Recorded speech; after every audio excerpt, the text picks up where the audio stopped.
am live. Let's make sure. Okay, the audio is fine. Yeah. Today we're gonna do something different. Today we are going to go through one of the courses I just made. I want to do this for the purpose of um, having you guys join because right now it's free. Right now, um, really, I just want to get people in this. I just want to build a trip. I want this to be a place where people can come and learn. Not to say that the Discord isn't good.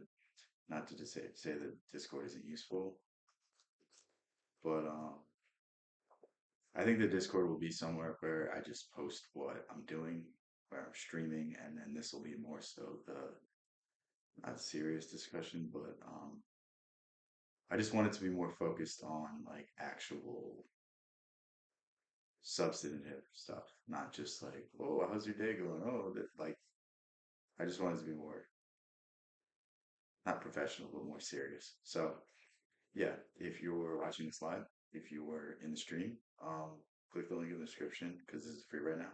All the stuff I'm going through. I think I have 12, I want to say 12 courses in here now. Um, it's going to be way, way more.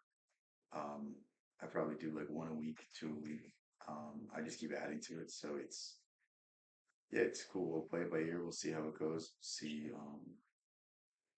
what happens with this. And yeah, for the time being, it's going to be free.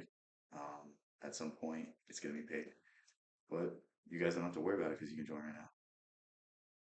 I'm not gonna. I know a lot of people like will kick people out when they change the price to change the price. Like if you get in for free, I'm never gonna do that to you. Like whatever support you're giving me right now is more valuable than anything I could charge you. So don't think I'm gonna do any crazy shit like that. I've seen a few other people that have like made entire new schools and just disbanded their communities, made new ones, and just made people pay a higher price. I'm not gonna do that. I will never do that. If I feel like I need to make a new school, like I'll give everybody that can show me proof that they had this for free. Give it to like you know what I mean. I'm not like everyone else. I'm not a businessman. Unfortunately, I'm not a businessman because yeah, I'd be a lot richer. But yeah. But anyway, I should pull up the chat. I don't have to chat. Oh, Ashley, what's up? Ooh, damn. My number one fan's here. Guys, say hi to my number one fan. But yeah, we'll wait a little bit. We'll just react to something real quick. Um, Wait for people to get in here before we go through the course. I think it'd be more fun to get the live input. I will watch this. It's very loud.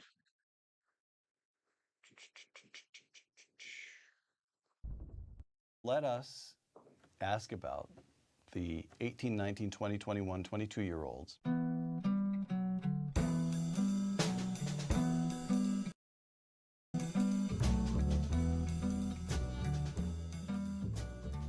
uh, Social Security is not going to be there for them the way it is. Social Security is the only insurance policy that can refuse you the money that you paid in, and there's no legal action about it. It's really crazy how people pay into Social Security their entire lives and they're not necessarily guaranteed it. And the funds can be used to whatever they can, use it as they see fit. It literally says that the government can do what they want with these funds. Relying on Social Security is one of the number one ways people really subject themselves to the control of others. Like, dude, I don't want to have to rely on, you know, for lack of a better term, Big Brother. I don't want to rely on the government for my sustenance. I want to be able to, do my own thing. And it really sucks because like in essence it's a good thing, but in application again, it's the funds are being misused. The funds are not actually going to what, you know, the betterment of Americans. It's going to, you know, Congress using it to fund wars and fund other stuff. So Set up right now. Something is going to have to be done. Now, anyone who's proposing Social Security and Medicaid also kind of did away with state sovereignty. So if you look into the 10th Amendment, the 10th Amendment is We'll look at the language of it.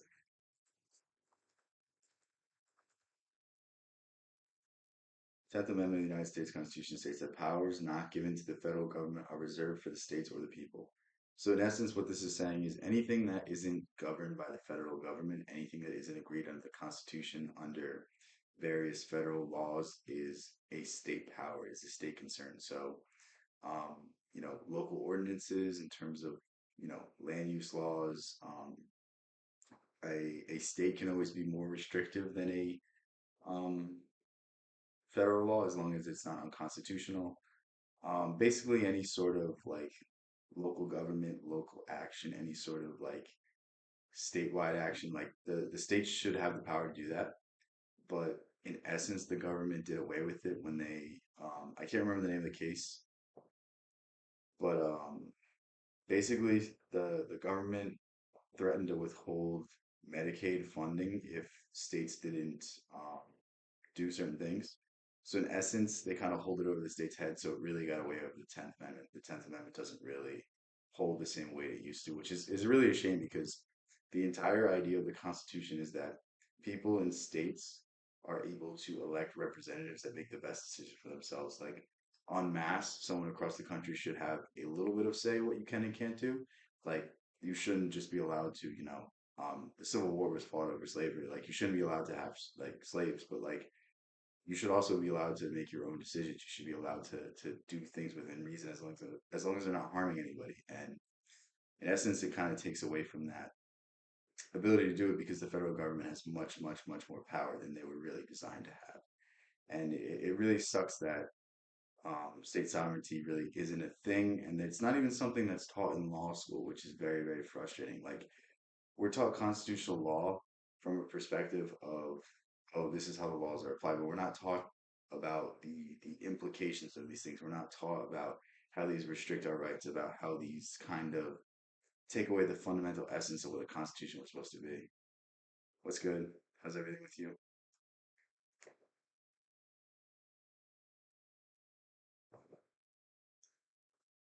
Yeah, we're just going over.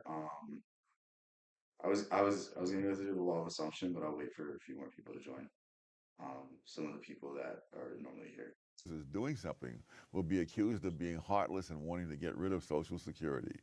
Now, arithmetic will get rid of Social Security if you don't do anything. So it's not a question. You don't have the option to just let Social Security keep going. People, this is the reason for the welfare states of Europe being in such turmoil. This, like what he's saying right here, is so important. Like Social Security at the rate it's going is eventually going to become insolvent. It's eventually not going to be able to provide as much funds as you know are being expended towards it. And I mean, Social Security wasn't meant to be a permanent solution. It was meant to um, allow people to get out of the depression, but it became such a popular thing that people really stuck with it and people really kept it going. And not saying that there shouldn't be some safety nets, but I think I mean, if you lower taxes and you have a more supportive community, I don't think you really need these sorts of things because, I mean, in essence, like before Social Security, people were not taxed so they could hold on to more of their wealth, and they were also, um, sure, it's not the right word, they were, being paid out a pension, but pensions became so unpopular because you just offer a 401k. And I don't necessarily think that's good because there's not as much security in the market. But yeah, Riots in the street and austerity and unemployment rates over 20% and so on, is the chickens have come home to roost. You have unfunded mandates out there. You essentially promise people things. It's like giving them a generous check, knowing that there's not enough money in the bank to cover it. Right. And now we're discovering that the hard way, and it's only a matter of time before the younger generation get there and discover that all the money they paid in Social Security went to pay the pensions of the previous generation, as well as other spending by Washington. So what's really the crazy thing is that not all the money goes to paying Social Security. It's also dipped into for other resources. Like, I mean, if you really want to like look into it, like people talk about the inefficiency of the government, but it's like a lot of the misused funds comes from Congress and the House of Representatives. A lot of these bills, they just kind of steal from the war chest, like steal from the war of America. And um, I mean, people complain about how nothing gets done, but they still elect the same candidates every year. Like Nancy Pelosi will still continue to get elected until, you know, she's not here anymore. Same thing with Mitch McConnell. Same thing with um, Chuck Schumer. Same thing with Marco Rubio, Ted Cruz. Like these people are not good representatives of our interests. These people are out for themselves, but they'll continue to get elected because for whatever reason, people will just continue to vote for them. Oh, this person's a Republican, so I have to vote for them. It's just nonsense. Pernicious about the welfare state as it nears the edge of the cliff, and as we see it breaking down in Greece, is that people very understandably plan their lives around the notion that they'll be getting such and such a check for this and that they'll be getting health care for that. And then suddenly they discover that their plans are worthless. They've built their Yes. lives on certain expectations. So your advice to these 20-year-olds would be, If you look at most of the financial advice on YouTube, they're giving you, oh, at this return rate for 40 years compounded. Oh my God, you're gonna make this amount of money, but it doesn't even, they don't, none of these people talk about inflation. None of these people talk about if you try to take your money out in a recession that you might actually have not got that return. That's like on a long enough scale, you'll get these tremendous returns, but um, it's really dependent on when you take it out. It's really dependent on inflation. It's really dependent on like, is the money that you see right now is the projected amount of money that you're going to make in 40 years? Is that going to be worth like the easy one to say is like if you contribute 6 grand a year at an 8% return in a Roth IRA, it's $5.5 million by the time you take it out. But $5.5 million is a lot now. But that might be like only $1 million of what we have today. And it's like that's not it seems like a lot of money, but like to retire on, that's not a lot. To use for 20 years, it's not a lot of money. So yeah. What's up, Jessica? How's everything? Jessica, do you remember when I think it was yesterday you were asking me about Kabbalah? I just remembered today that Neville Goddard had mastered Kabbalah. So if you want to learn more about that, just read the stuff he writes about. Because that's really what you find in it. A lot of it is just the metaphysical principles in the Bible, the metaphysical principles in the Old Testament. Um, that's really what Kabbalah is. Kabbalah focuses on the Old Testament, obviously, because and there's different types of Kabbalah. I'm not super well versed in all the different types, but yeah, it's really just that.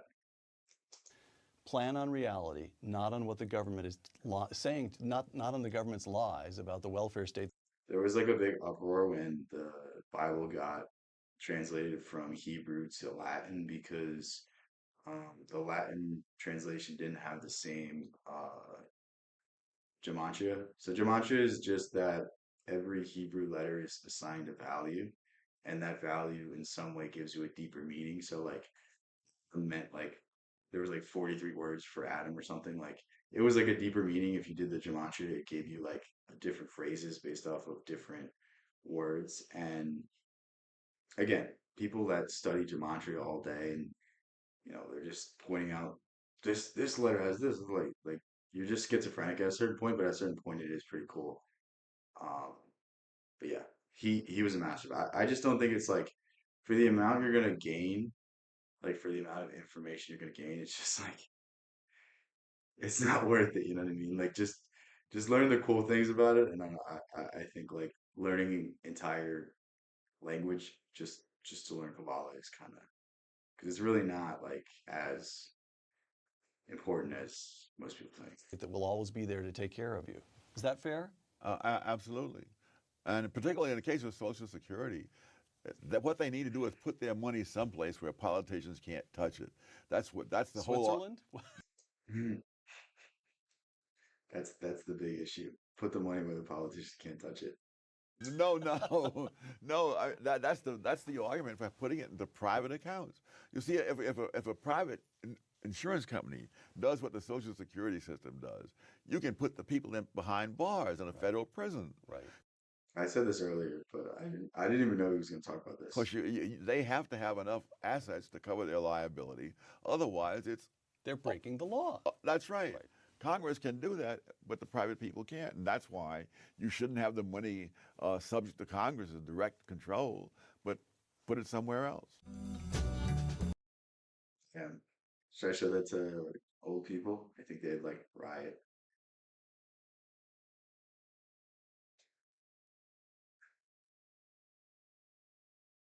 What is this? I think we're talking at cross purposes. On the one hand, we're talking about results that we're hoping for. On the other hand, we're talking about processes that we're setting in motion.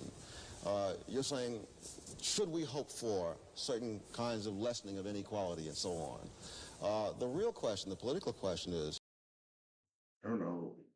I wish I knew if this was like considered political because political stuff like news isn't necessarily you can't copyright it, so I can just play it all the way through. I don't have to worry about stuff. But yeah, we'll just keep going. shall we set in motion certain processes because we hope for that? And do those processes enhance or reduce freedom?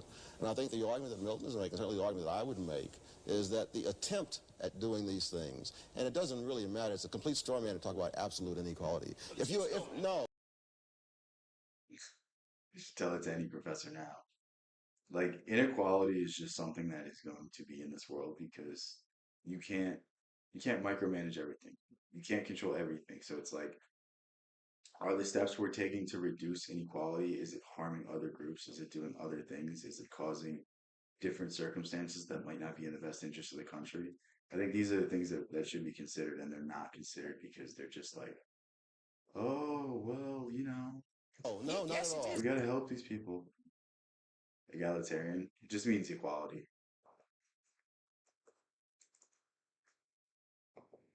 Just means equality for all. Okay, but the thing you have to look at the definition here. Relating to or believing in the principle that all people are equal and deserve equal rights and opportunities.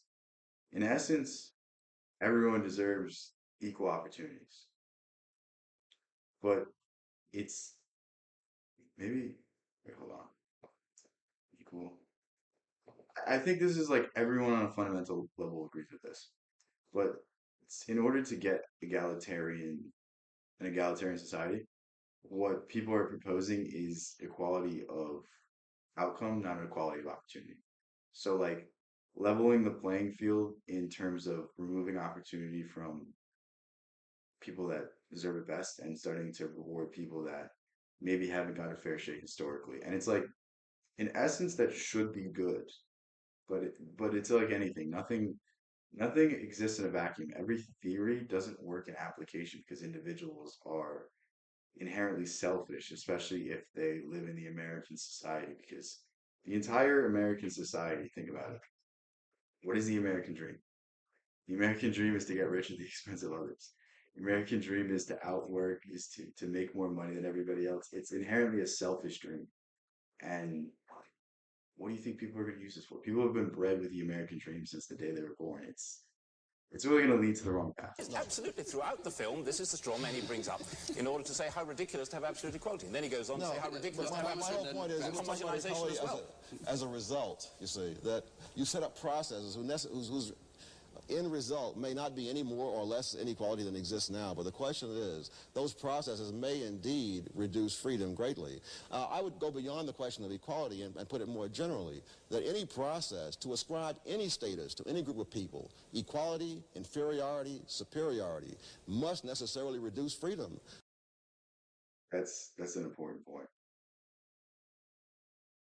Do you have thoughts on education being free for everyone? The thing is, if education is free, then it's just going to be more nonsense because it's going to be more subsidized by the government. So, um, the education system itself is just broken. It's not. It's not an education system anymore. It's an inculcation system. I mean, it never really was an education system, but I don't think you're going to get the answers that you're looking for from um, an actual institution. Like this guy Thomas Sowell, this guy's like a once in a generation type person. Like I can't name.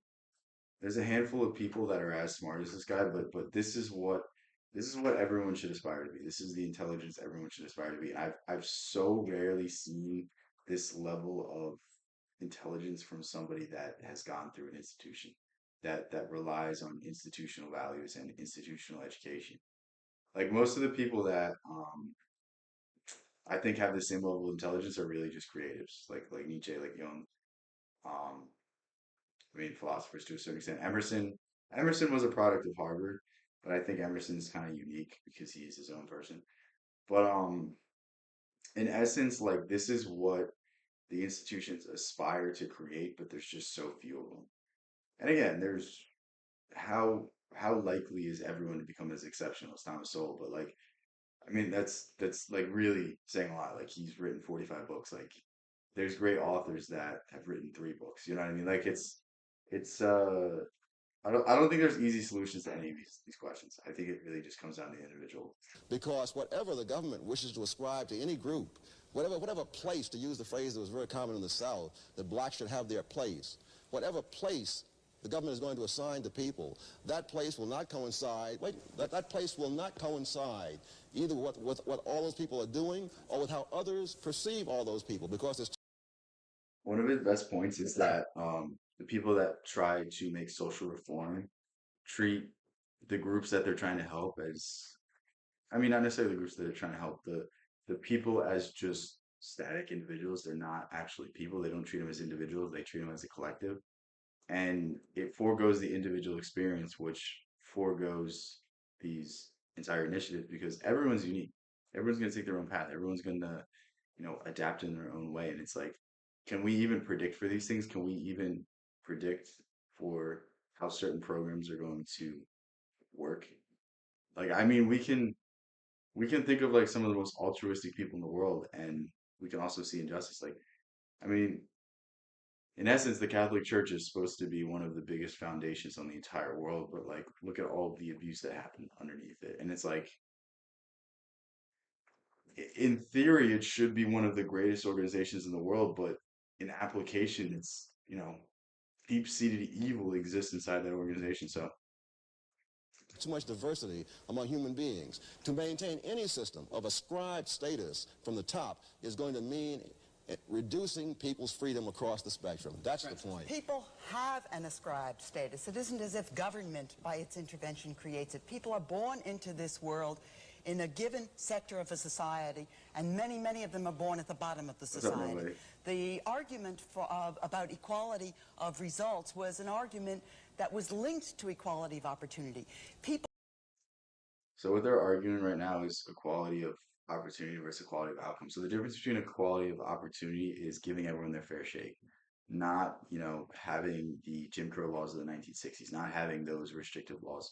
Equality of outcome is affirmative action, giving people roles because, statistically, historically, they've been underprivileged. And this is really the fundamental argument that is left versus right now. Like the right wants to make it equality of, in theory, they're the people that lean right want this, not the actual Republican Party. More conservative perspective is that people want equality of opportunity. They want everyone to have their fair shake, and they think that affirmative action doesn't do as much good as it does harm because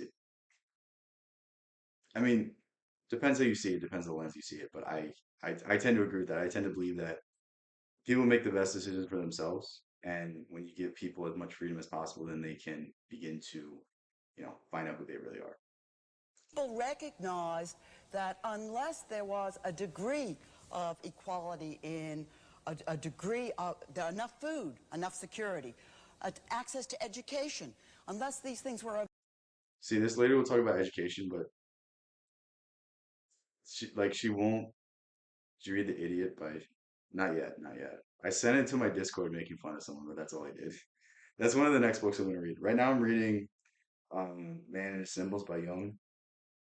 Um, The Idiot I'll pick up soon, but yeah, there's a few things I want to read real quick before I get into that. But eventually I'll pick that up. I also just picked up this book. I don't. Someone told me to read a book by Kafka. I think it's Metamorphosis, or The Metamorphosis. I'm gonna read this one soon too. I think it's only 100 pages, so I should get through it in like a day. But yeah, I'm excited to read more Dostoevsky though. He's pretty interesting. I did a video on where is it? Notes from the Underground. I don't know if I have it over here anymore. But that was a pretty good book. I don't know if you read that one. available to all children, then equality of opportunity. See, the people that are advocating for equality of outcome, they also don't understand that the schools that get the most funding have the worst literacy rates. And it's like, I mean, just saying education doesn't mean anything. Just saying that people need access to education doesn't mean anything because it's the quality of education. It's not access to education. Like, it doesn't matter if you go to a school that has one of the lowest literacy rates in the country. It doesn't mean you're going to learn anything. Like it's being in an environment where you actually want to learn, and school's not set up to actually want to learn. It's set up to teach you about nonsense, set up to teach you about things that you don't need to know. And this is why so many kids aren't interested in school. Inherently, everyone has a fundamental need to learn things. Everyone has a fundamental curiosity, and like if we didn't, we wouldn't have advanced as a civilization to the point that we've advanced. Like even the dumbest person you know, they can read fantasy football statistics off the top of their head, like literally Rain Man. And you're just like, wow, imagine if you did this for something productive. Imagine if you did this for something that's worthwhile. And it's like we all have that capability. It's just finding things that we want to learn, finding things that we want to actually spend time with. And I think if we shifted the education system to more of a um, like you want to do this, you have an interest in this, so why don't you go study this? Like I think if we shifted from the standardized testing to more stuff like this and took the pressure off kids, I think there would be a lot more done. Our country's manufacturing would come right back. Trades would be so much stronger. The infrastructure in this country would be so much stronger. Like there's so many positive benefits that would come from just taking a little bit of like the test anxiety away from kids, taking a little bit away from the social class away from kids, and just allowing them to be kids. I think a lot would get done from this, and I think a lot of great things could come from this. But again, this will never get done because how are how are politicians going to prove to you that the schools are getting better? How are politicians going to prove to you that our school district is so much better than this one? Because look at our standardized test was up 2% this year. Oh look, our policies are great. Elect us the board of education. It's just so fucking stupid. Yeah, dude, Self-Reliance is one of the best books I've ever read. Or not a book, but it's an essay. But yeah, like I'm telling you, um, that's the only Emerson I've read because I've got sidetracked with other stuff, and Emerson's one of my favorite authors. Simply from reading that alone, Emerson's one of my favorite authors. Every single quote, like we'll literally look up Emerson quotes.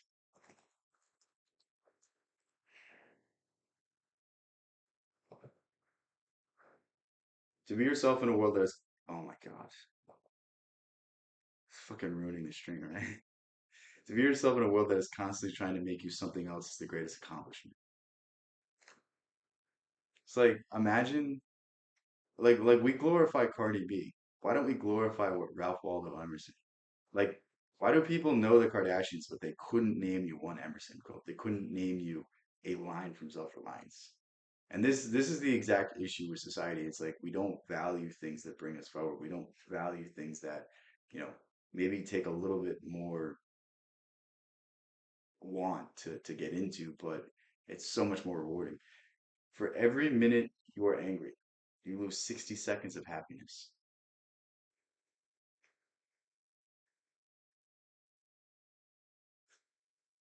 It's just like, dude, like the way he writes these are just finish each day and be done with it. You have done what you could. Some blunders and absurdities no doubt crept in. Forget them as soon as you can. Tomorrow is a new day. You shall begin in serenely and with a high spirit to be encumbered with your own old nonsense. Dude, this light is like they need a dark mode for this website. It's like throwing me off so bright because I have my ring light here too. It is one of the blessings of old friends that you can afford to be stupid with them. Like this is just like I love these. Like every single one of these quotes has had so much knowledge and it has so much more wisdom than any line you'll get from a rap song. Always do what you're afraid to do. I cannot remember the books I read any more than the meals I have eaten. Even so, they have made me.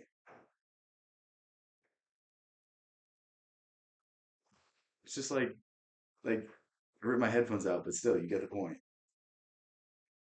The purpose of life is not to be happy. It is to be useful, to be honorable, to be compassionate, to have it make some difference that you have lived and lived well. Live in the sunshine, swim the sea, drink the wild air. What you do speaks so loudly that I cannot hear what you say. When it is dark enough, you can see the stars. Wait, that's what Kamala quoted. That's what Kamala quoted in his or her concession speech. It's actually so funny. Is it so bad then to be misunderstood? Pythagoras is misunderstood, and Socrates and Jesus and Luther and Copernicus and Galileo and Newton and every pure and wise spirit that ever took flesh. To be great is to be misunderstood.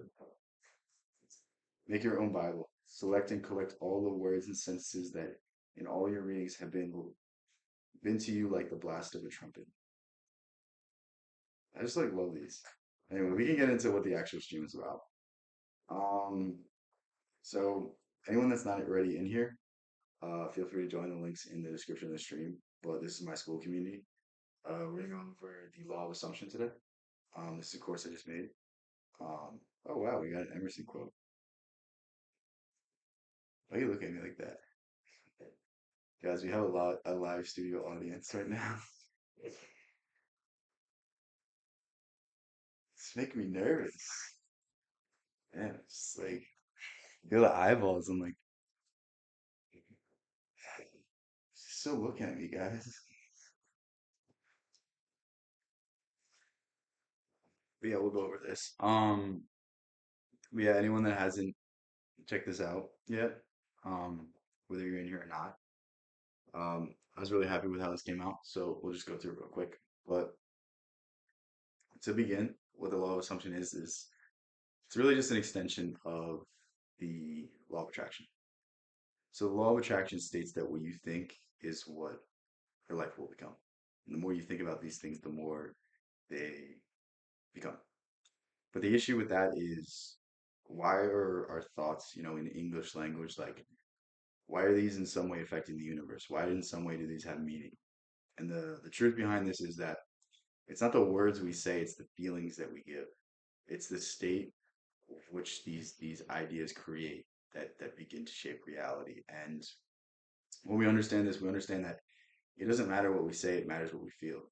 It doesn't matter what we think, it matters what we feel. It matters how we, feel when we're falling asleep, how we feel when we're waking up in the morning, how we feel throughout the day. Like there's so many times where people just doubt themselves day after day after day after day. And I mean, it's like anything, like doubt just brings more doubt.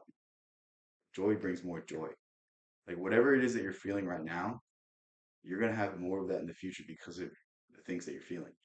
So if you're continually getting hard on yourself, you're going to continually get worse and worse and worse and worse results. And the only way you can affect change is to start changing these states of consciousness, start changing these feeling states, start changing the way you're falling asleep, the way you're waking up, the way you're carrying yourself through the day. And I mean, the simplest way to do it is falling asleep in the end, falling asleep in the desired state, falling asleep that you already have accomplished what you wish to accomplish. Like if you want a supercar, you just imagine yourself as clearly as you can driving that supercar, driving around your girlfriend, driving around your mother, like pulling up to, I have a friend that would love this analogy, pulling up to your high school reunion and having a supercar. Like that would make my friend's day because he's just like, oh my God, these people are such haters. Oh, I'm the biggest hater in the world. I just want to show off to everybody. It's just like, I mean, this is clear of other insecurities, but that's you, that's you.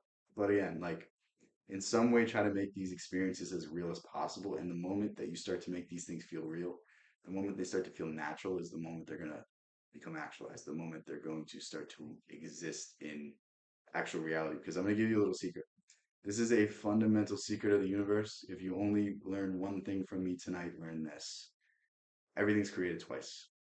First in your mind, first in the images you see, the feelings that you hold, the things that you experience in your dreams, the things that you fantasize about, and then in reality, and then in what we actually experience with our senses. And in order to get any sort of result, in order to get any sort of experience, any sort of material thing, first has to be thought of. It first has to feel that state of you accomplishing it, and then you can feel it with your senses. And if you're not where you want to be right now, just ignore your senses and create a picture that's so vivid, that's so real, that your mind doesn't know the difference. Because your mind doesn't know the difference between imagination and reality. And just forget about your senses. Just say fuck it. Just say, I'm not gonna listen to you right now. I'm gonna exist in a state where I'm already happy. I'm gonna exist in a state where I already have what I wish. I'm not going to think about the how things are gonna work. I'm just gonna think that they're gonna work. And oftentimes, simply from this mindset alone, at the very least, it won't even it doesn't even necessarily have to be a mystical aspect. Like, sure, there's a mystical aspect of this. Sure, crazy coincidences can happen. Sure, crazy events can take place. But the real benefit of this is the creative ideas you will come up with, the way you'll be able to speak, the way you'll be able to present yourself to the world. Because even if you don't believe in metaphysics, even if you don't believe in God, there on a fundamental level, we all understand that the confidence we hold, the image we see ourselves in, how worthy we think we are of certain accomplishments is very determinate of what we will accomplish. Like if you walk into a job interview and you think there's no chance of you getting the job, probably won't fucking get the job. But if you go in with a little bit of confidence, at the very least, you have a shot. Even if you're underqualified, at the very least, you have an opportunity. And it's getting ourselves in the state where we feel like we're good enough. Because it's not so much about, actually having it. It's about making yourself feel like you're good enough. It's about making yourself feel like you can accomplish something because that's the first step of everything. The first step of everything is making yourself feel that you're worthy. Because so many people go through their lives saying, you know what, in 10 years I'll be happy. In 10 years I'll have this. In 10 years I'll have that. But it's like you're just pushing it off to the future and 10 years are going to go by and you're going to be in the exact same situation because you just kept saying in the future I'll be good enough. I want you to be good enough now. I want you to feel like you deserve it now. Like when I first started this channel, when I first started posting on my other channel, I was like, oh, there'll be a day where I'm undeniable. There'll be a day where I'm so great that it doesn't matter, but this is gonna happen in a few years. And the truth is, like the the actual act of me saying that, the actual act of me thinking that solidified that I wasn't gonna blow up in terms of my channel. Well, we gotta make that clear in terms of my channel, in terms of my views, that I wasn't gonna make it until I was good enough. I was prolonging that state of me feeling like I was good enough. And it's really a sad thing when you don't believe in yourself. It's really a sad thing when the one person that has the ability to change the way that your life goes doesn't even believe in yourself. And it's really about overcoming all of the beliefs we've had, overcoming all of the people, hating on us, not saying we can do something, and finding a way to get over this, finding a way to find that strength inside of yourself, find that strength that will carry you all the way to the top. And yeah, I've been going on this one slide for a long time, so we'll go on to the next one. But this is a very, very important step. This is something that I think we all need to do. This is something I do every night. Um, the nights I forget to do this, I get very not angry. Angry is not the good word. I get very upset with myself because I know I'm leaving so much on the table because this one activity has the potential to not only, yeah, so many, yeah, well, really, yeah, yeah, but they're too busy watching the Kardashians, so I mean, it's really their loss. You know what I mean? It's their loss. Like, you guys are here, you guys are learning, you guys are leveling up, and they're staying in the same place. So, it is what it is. But anyway, how to gain focus is very, very simple.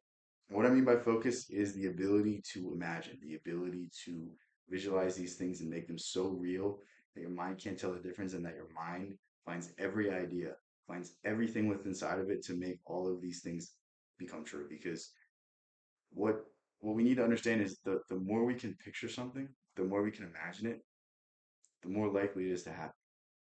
And when you can picture something so vividly, that you forego all of your senses, you forego all of your feelings, and then you fall asleep in that state, you're gonna wake up with a thing. You're gonna wake up with that idea. You're gonna wake up with that business. You're gonna wake up and someone's gonna call you and say, "Oh yeah, that investment you need, I got it for you." That's what's gonna happen. And the way to start gaining this people in this sphere of things call it present moment awareness. They call it awareness. They call it focus. They call it attention. It's all the same, but just your ability to concentrate, your ability to direct your thoughts and your energy into these things, it will be built up through this practice. And the practice is laying down in bed, making sure you're not in a position where you can fall asleep. Like for me, I put my pillows higher than I normally do to fall asleep so that I'm just that much less likely to fall asleep. So what I do is I just go through my day in reverse order. So let's say I just got into bed. So I'll imagine myself getting into bed. Before that, I brushed my teeth. Before that, maybe I was eating. Maybe I was streaming. Maybe I was doing whatever. And I go all the way back until the exact time where I woke up in the morning.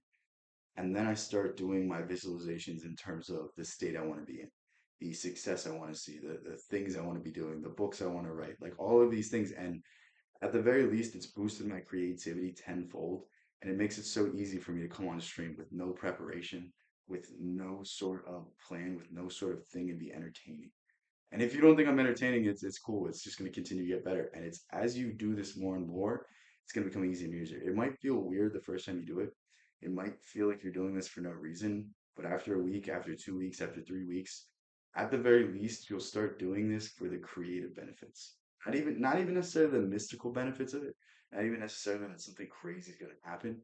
It will happen, but I'm telling you, this is the surefire way to get more and more creative. On to the next one. Proving the law works. Hold on, I'm gonna change into a shirt. I'm sweating.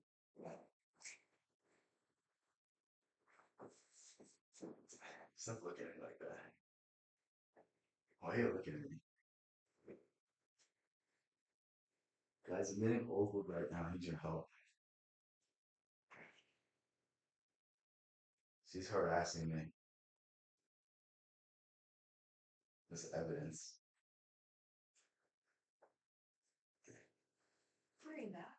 What? Yeah, I'm sweating.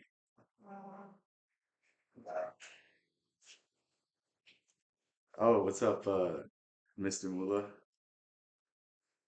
Yeah, I didn't know what your YouTube name was. Yeah, guys, she was harassing me. I feel violated. She just gave me a dirty look. I don't know what I did. Yeah, proving law works. Okay. So if you're not a believer of the things I was talking about, there is several ways to go about proving these things work. So what I want you to do is, I mean, there's different approaches to this. One is you fall asleep imagining yourself climbing a ladder, and within the next few days of doing this, you will be climbing a ladder. You will see a ladder. You will see the motif of a ladder. You'll see it somewhere. It'll just continue to be brought up, and you'll be like, all right, this is just weird. And you'll start to see these glitches. You'll start to see these occurrences that are just so out of place, so weird, so just fantastical that like the law is just proven. And another way to do it is to really just start noticing things like I told this a few times on stream, but I was I had a dream where someone was just making fun of Lil Wayne. The next day, I go to the gym, and I don't not mind you, I don't listen to music, so there's not a single chance in hell I will ever hear Lil Wayne. I'm sitting in my car reading before I go in the gym. Um, I get so much reading done in the car before the gym. But I'm sitting in my car reading before the gym, and I'm just hearing Lil Wayne blasted. I'm like, this is so weird. I just heard this. And then I start walking into the gym, and the speakers outside the gym are playing another Lil Wayne song. And then later on, while I'm in the gym, they're playing another Lil Wayne song. I'm like, this is just like you can call it a coincidence, or you can just say like, what? Like, mind you, I haven't heard Lil Wayne. I haven't even thought about Lil Wayne for 5, 6 years. Why am I now having a dream about it and then seeing it? It's just like things like this. It really just shows you that in some way we have an ability to perceive, we have an ability to create, we have an ability to shape our world, and we're not using these faculties. And it's when you start noticing this stuff more and more, when you start noticing a Mandela effect, when you start noticing you know, things that are out of place that you don't really understand, like experiencing deja vu stuff like this, like you can kind of start to believe these concepts more and more. And the more and more you'll start to believe in the law, the more it will start to work for you. Because it's one thing to doubt the law and try it and have it work for you, but it's another thing to slowly see how infallible this law is and just know that like the moment that you can convince yourself of something is the moment that it becomes true. And that's just like to me very inspiring. And this really moves us into the knot technique. So the knot technique is something that is very similar to proving the law works, but for most people, when they try to visualize, when they try to imagine themselves in the end state, for whatever reason, um, they can't do it. They immediately feel doubt. They immediately feel pressure. Like, so if what? I have to stop reading chat when I'm in thought. So like, if if you're trying to visualize something, a lot of times people will do affirmations. They'll be like, "I am rich," and immediately you have doubt. Immediately you don't feel it to be real, or you can force it and be like, "Oh, well, my thoughts are gonna make it so real." And it's like the moment you put pressure on it, the moment you start to doubt, the moment any sort of these feelings, aside from just pure positivity, go into these ideas, you're basically putting yourself further away from this desired state. You're basically putting in your mind that this is just a fantasy. You're making it clear that your senses are correct, that your senses are where they need to be. So if I put in my mind the level of things I want, yeah, yeah, exactly. This is the exact point of this. Like the start of any great achievement is believing you can do it.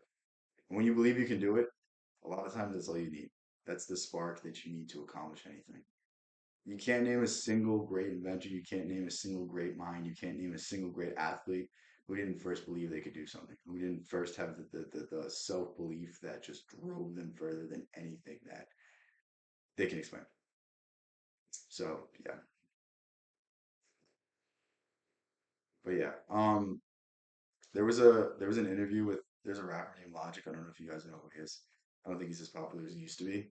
But there was an interview and he was saying that like for upcoming rappers, what they should do is they should get into a state that even they believe the flexes they're making. Like to be a big rapper, to a certain extent, you kind of have to flex meaning that you don't have, and you need to make the people believe that, like the people that are listening, you need to make them believe. So you have to believe yourself, and this is what's going to get you to make the music that blows you up. And I was just like, damn, that's literally just a law of assumption right there. And it was such a good maybe I'll react to that at some point. I'm just not gonna be able to find it right now. But yeah, anyway, back onto the knot technique. So what the knot technique is basically doing is it takes the pressure off it. It doesn't make it feel like there's any sort of, you know, you're not relying on it. Where like a lot of people will try to apply this law when they're running out of money.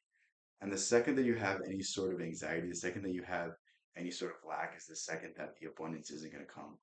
So instead of, saying I am rich, I am wealthy, you can say something like, I do not need money, I'm already rich. I don't need a job, I am already rich. I don't need to do this, I already have it. I don't need a supercar, I already have one.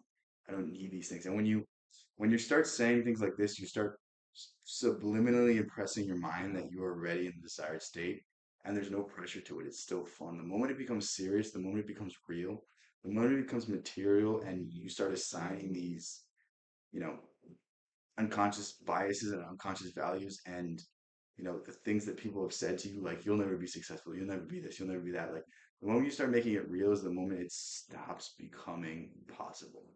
And simply by doing the knot technique, it can get you over a lot of this. Yeah, yeah. Meditation helps with visualization because meditation gets you into a sleep-like state. So anytime that you're stressed out, what you can do is meditate and then imagine yourself in the end, and you can usually find the solution to it. This is why walks work. So, like, if you're struggling on a project, you want to walk for like 30, 40 minutes, maybe an hour, maybe 2 hours, whatever, like just clear your head. Once you clear your head and then return to the project, you usually get the idea because for whatever reason, just the meditative state allows you to flow freely. But you can even supercharge it by saying like on your walk, you just imagine yourself having finished that project, having knocked it out of the park, having got whatever idea it is that got you over the finish line. And it's when you can start doing these things more and more, when you start mastering these things, it's honestly a cheat code. And it sucks because now I can do these things. I don't have to work as hard. I don't have to push myself. But I'm trying to balance it. I'm trying to find the fine line of discipline and hard work with creativity. And once I can find that fine line, I think it's really over because I'll just be unstoppable. But yeah, and this goes into the next thing: why you fail. So why you're failing is because your entire life you've been told that you're not good enough. Your entire life you've been told you're dumb, you're stupid, you're ugly, you're not going to be successful. You're this crazy dream. It's just a dream. It's never going to come into reality. Like 90 99% of people will never see the success that they want for themselves, and they'll project it onto others. They'll say that you can't do it because I don't believe it possible. You can't do it because I can't do it. And the truth is, like, you're internalizing these things all times of the day, and you've never understood why you're not successful. Why you're not successful is because you've internalized these things. You've been allowing these ideas to fester in your mind, but now that you're conscious, now that you're aware of these things, you can start to actively change. You can start to actively direct these energies into a more positive direction, into a more positive way, into a creative way instead of a detrimental way. Like now that you know these things, you're the creator of your own reality. Now that you know this law, you're the creator of your own reality. But we must overcome the limiting beliefs. We must slowly ingrain that we have the capabilities to create our reality, to create our world, to create our mindset, to create everything inside of our world. Everything comes from the mind, everything comes from the spirit, everything comes from our ideas. And we have to slowly, slowly, slowly ingrain the positive ideas. Rome wasn't built in a day, and your mindset won't be either. But I'm telling you, if you keep it up, within a few weeks, within a few months, you're gonna see the changes. Like if you really want to see the difference, go back to my videos 2, 3 months ago before I really started studying this stuff. And maybe I don't have the material success. Maybe I don't have the millions of dollars that, I think I should have. But the truth is, like, when I turn on the camera, I act like I do. I act like I'm a much bigger YouTuber than I am.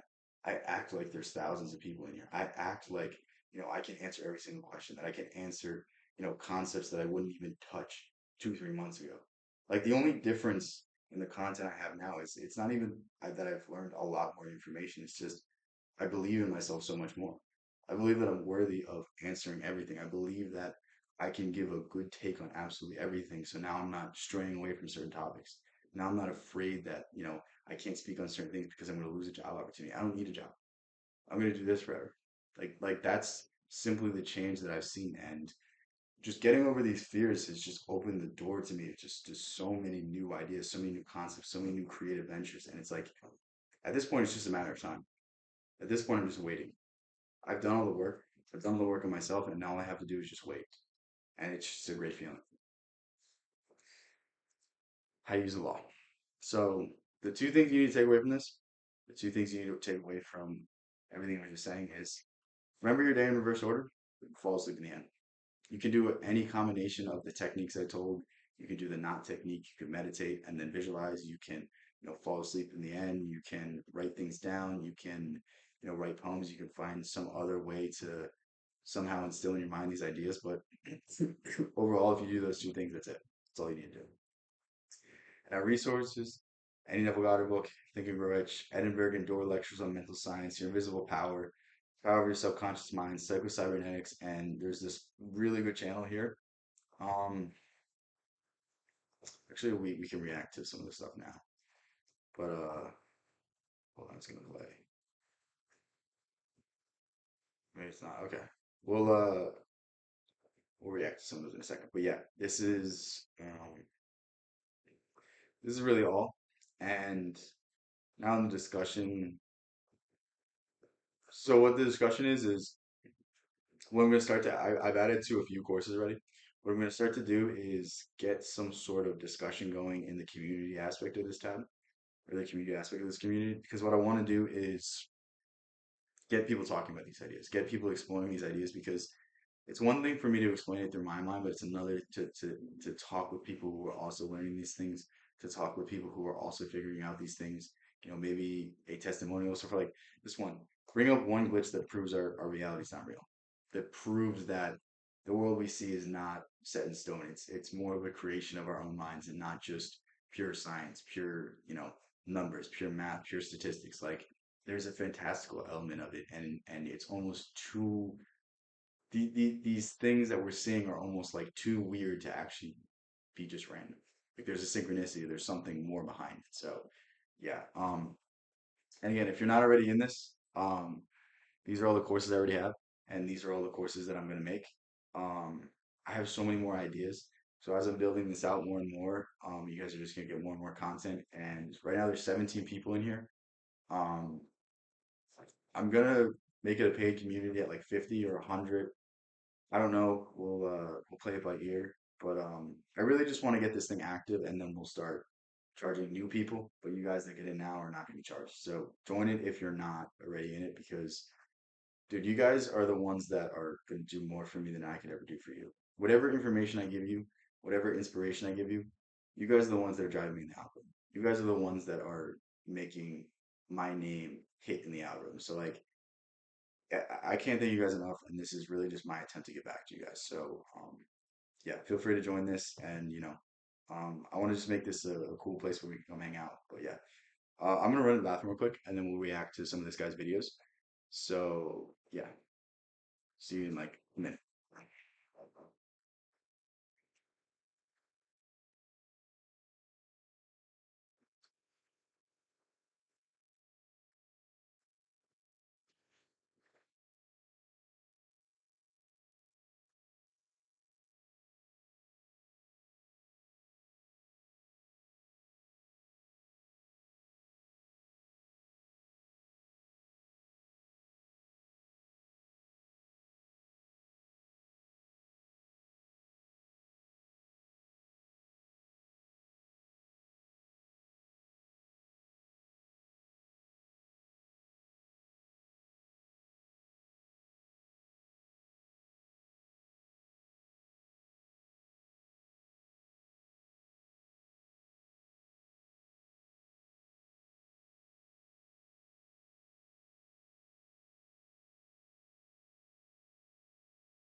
But yeah, I love this guy's channel. I listen to this guy's channel all the time.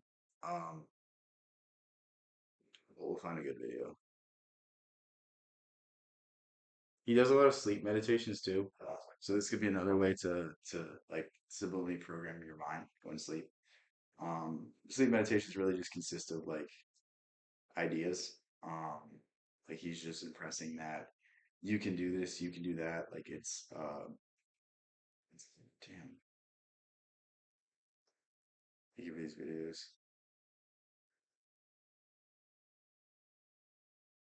Yeah, yeah, yeah. No, it seems like we're all on a similar road. Hey guys, welcome back. Today I have a magical prayer for you. This is a simple prayer that you only have to whisper this phrase once, twice, or 3 times. This guy is absolutely the best. I love this guy. It's your choice. No more than 3 times. Once, you can just do this once, you can just do this twice, or you can do this 3 times. You're going to whisper this prayer and it has a magical frequency attached to it. And it doesn't involve any visualization. It doesn't involve repetition. So what I love about this guy is he's just so uplifting. Like, I mean, I feel like I've talked about this book. I've used this example all the time, but like a lot of people that talk about success, they focus on the limitations, they focus on the setbacks. But this guy has a crazy way of just inspiring you that you can do it. Like he doesn't talk about, he doesn't judge you, he doesn't say that you're wrong, he doesn't say this. He's not like, you have to get up off the couch right now, you're gonna be a loser your whole life. Like, it's not that. It's just pure motivation, just pure happiness, pure gratitude. Like it's something I hope to replicate one day because sometimes I can be like this, sometimes I can speak like this, but not all the time. Should definitely do these in the future. I don't like robotic affirmations though. I like doing them based off of my feelings. So, um, let's say I'm worried about finances. I'm going to just say there's a really good one from the power of the subconscious mind. If you just repeat well success, well success, well success, um, over time, that's going to just instill in you more positive beliefs. But like if I'm worried about finances, I'm going to be like, I don't need to worry about money. I already can pay for my bills. Like, or if I'm worried about something else, I'm worried about getting a job. I don't need a job. I already make enough money. Like, I like to change it based off the day. I don't like to do these robotic meditations. I kind of just like to really focus my thoughts on certain principles. And I think I can do that more in a more creative way. But anything overall, anything positive, anything that you can tie a positive feeling state to is going to be beneficial. That's why the knot technique works because if you just feel good things, it doesn't matter what you actually say because it's really just the intent. It's really just the feeling that we put behind it that makes all the difference. Because in essence, what's the difference between us speaking another language and us speaking our language? Like they're just sounds. It's the feelings we associate it with. It's the ideas we associate it with and it's the images that we associate it with. Tank is cute, thank you. My girlfriend got mad at me when I put it on, but I said I was sweating. Thank God she has her headphones in. She can't hear me. Hello, Bino in chat.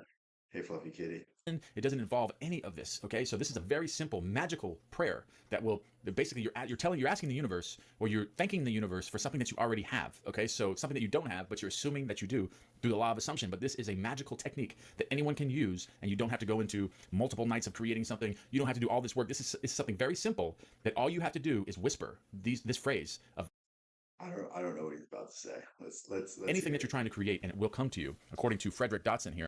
All right. When he says it, we're all gonna say it right now, okay? When he says whatever the phrase is, we're all gonna repeat it. Okay, magical prayer. Before going to sleep, address a higher source, such as God, the matrix, infinity, or your higher self, whatever you believe in, concerning something you want improvement in. Okay, so you're going to whisper something basically about your desired result. Whatever you're desiring in your life, you're going to apply this to. Okay, so this is what it is. He wants you to whisper the following words, okay, once, twice, or 3 times. So you can whisper this once, twice, or even 3 times. That's all you have to do. Just All right. So the thing about this is when you do any sort of affirmation, you don't want to tell people about it. You want to keep it to yourself. So I'm gonna mute the mic the second that I hear it. But yeah. one time. Whisper this once, twice, or 3 times, okay? Okay, this is it. Thank you for showing me that this issue is already solved. You guys ready?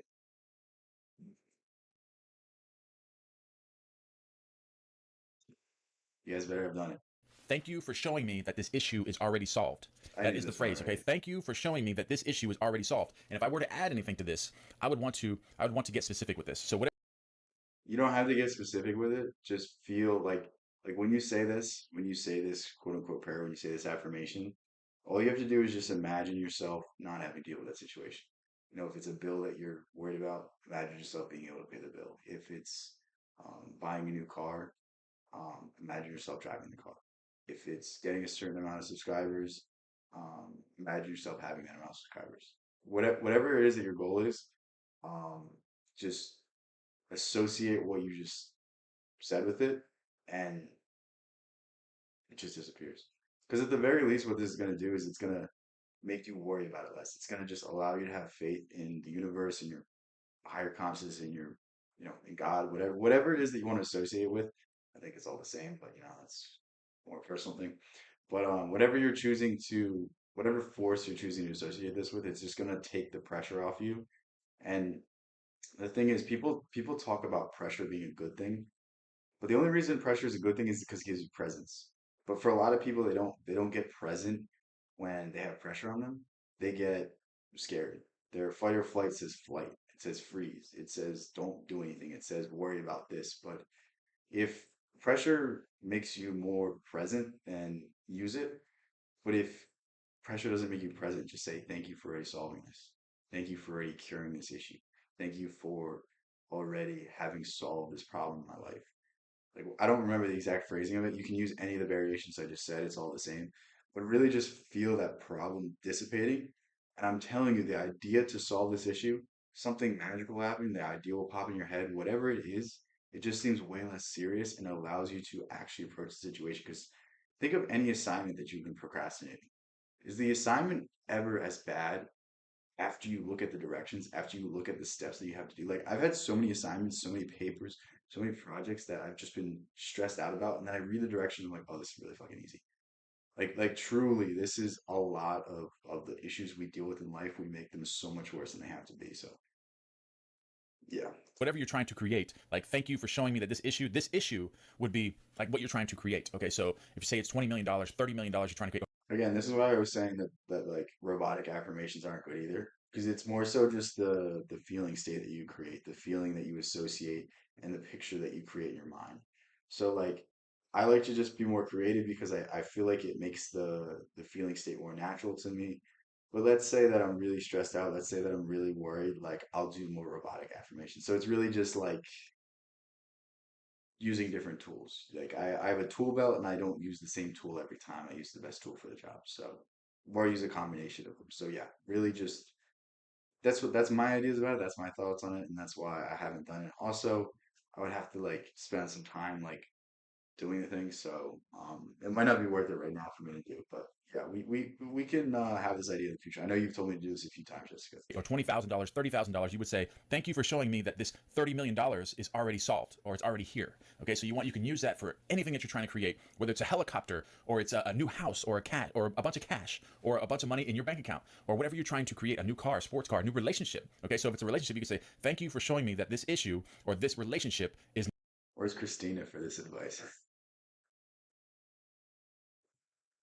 Christina needs this one. now solved and this person is now with me. So you whisper this once, twice, or 3 times. That's it. As you're going to sleep. But before going to sleep, address a higher source. So you want to put yourself in that position. Like you are whispering this. You are stating this to your higher self, okay, the universe. You are whispering this to the universe and it's going to come true. So this is a magical prayer. Thank you for showing me that this issue is already solved. People think that like the universe is some external thing. But the truth is like we have the source of everything within inside of us. We were created from the same substance. We all derive from the same material, and inherently we're all connected. Inherently, there's something about us that ties us to everything. And this is why I don't necessarily do prayers in the traditional sense. I don't like do Hail Marys. I just do directed ideas, directed thoughts, directed feeling states, and it's just helped me so much more. Like relying on the operative power of my consciousness versus asking someone else for something. Like the Bible says that Jesus is inside of all of us, and what that means is Jesus is our imagination. Our imagination has the potential to create everything, and it's just having faith in this power, having faith that we were all born with these mystical abilities, and it's really just honing them and getting them to the point where they can do good for your life instead of doing bad. Because most people, the issue with most people's lives is they're unconsciously walking around being affected by other people. And the moment that they start to wake up to the idea that they can make a change, sometimes they reject it, but sometimes they accept it and start to make the change. Start to believe the ideas that will drive them forward instead of believing the ideas that are keeping them where they are. And that's really the big difference that you'll see between people that are introduced to the law of attraction, law of assumption.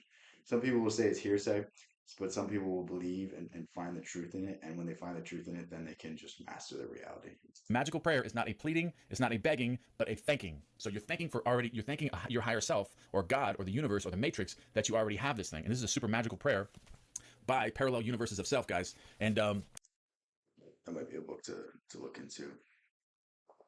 Hold on, I'm gonna write that down.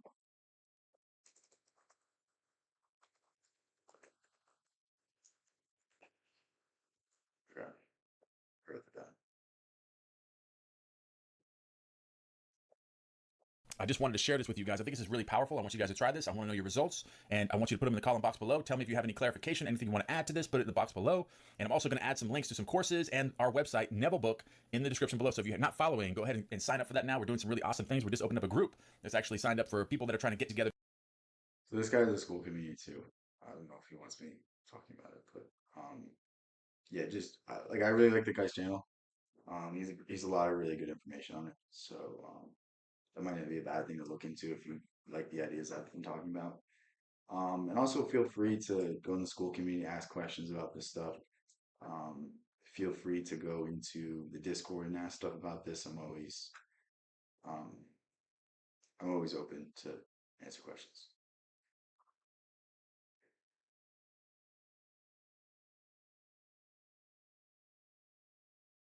Mm, downward trajectory. Let's do this now.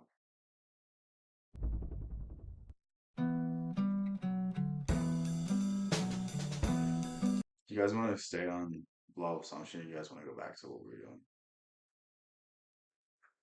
The thing is, law of assumption. I just like it's not like I've studied it so much. I don't really need to. Not that I don't need to study it more, but it's more so. It's not as exciting to go over for me. Either's fine. Okay. We'll see if we can find a good video.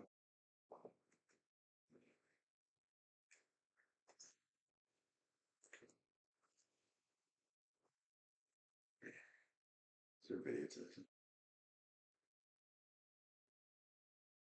There isn't.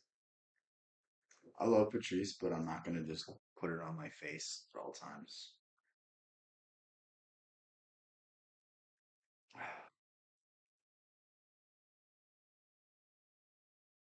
There's just no good podcasts. Consciousness, let's see what's here.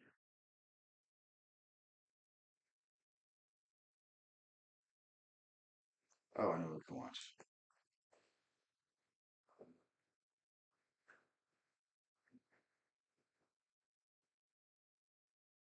Find a short video. 15 minutes. If I see like a 15-minute video, that's like an hour of me reacting to it. That's like the annoying thing. I feel like I get so sidetracked. We watched all of these. Um, imagine if I really watch this. I'll wait for it to load.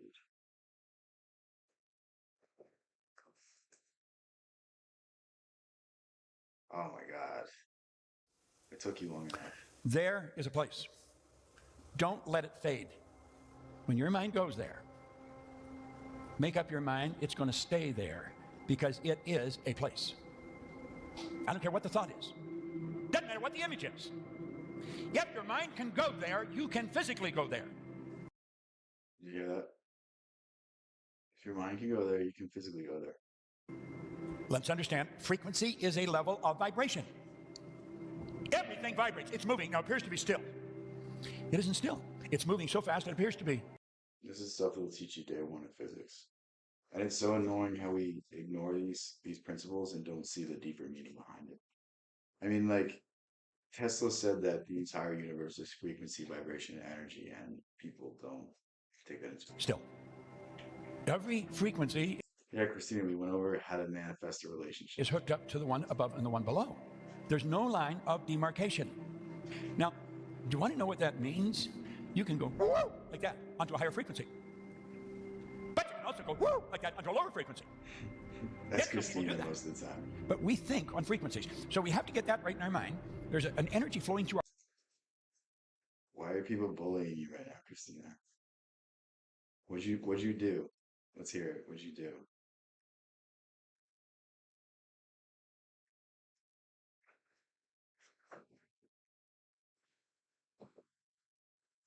our consciousness, we have what's called an inductive reasoning factor. That gives us the ability to just, you can pick up thoughts. There's actually thoughts floating around. Your thoughts, my thoughts, they're everywhere. Like if I have a thought, it's omnipresent. It's just as present in your mind as it is in mine. You may not be aware of it's there, but so your inductive reasoning factor can choose a thought, or it can take this unadulterated creative power, pure spirit, and it can create a thought.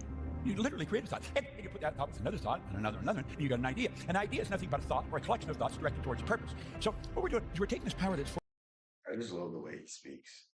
He makes these like, they're not necessarily hard concepts, but I think people try to make them hard to make them more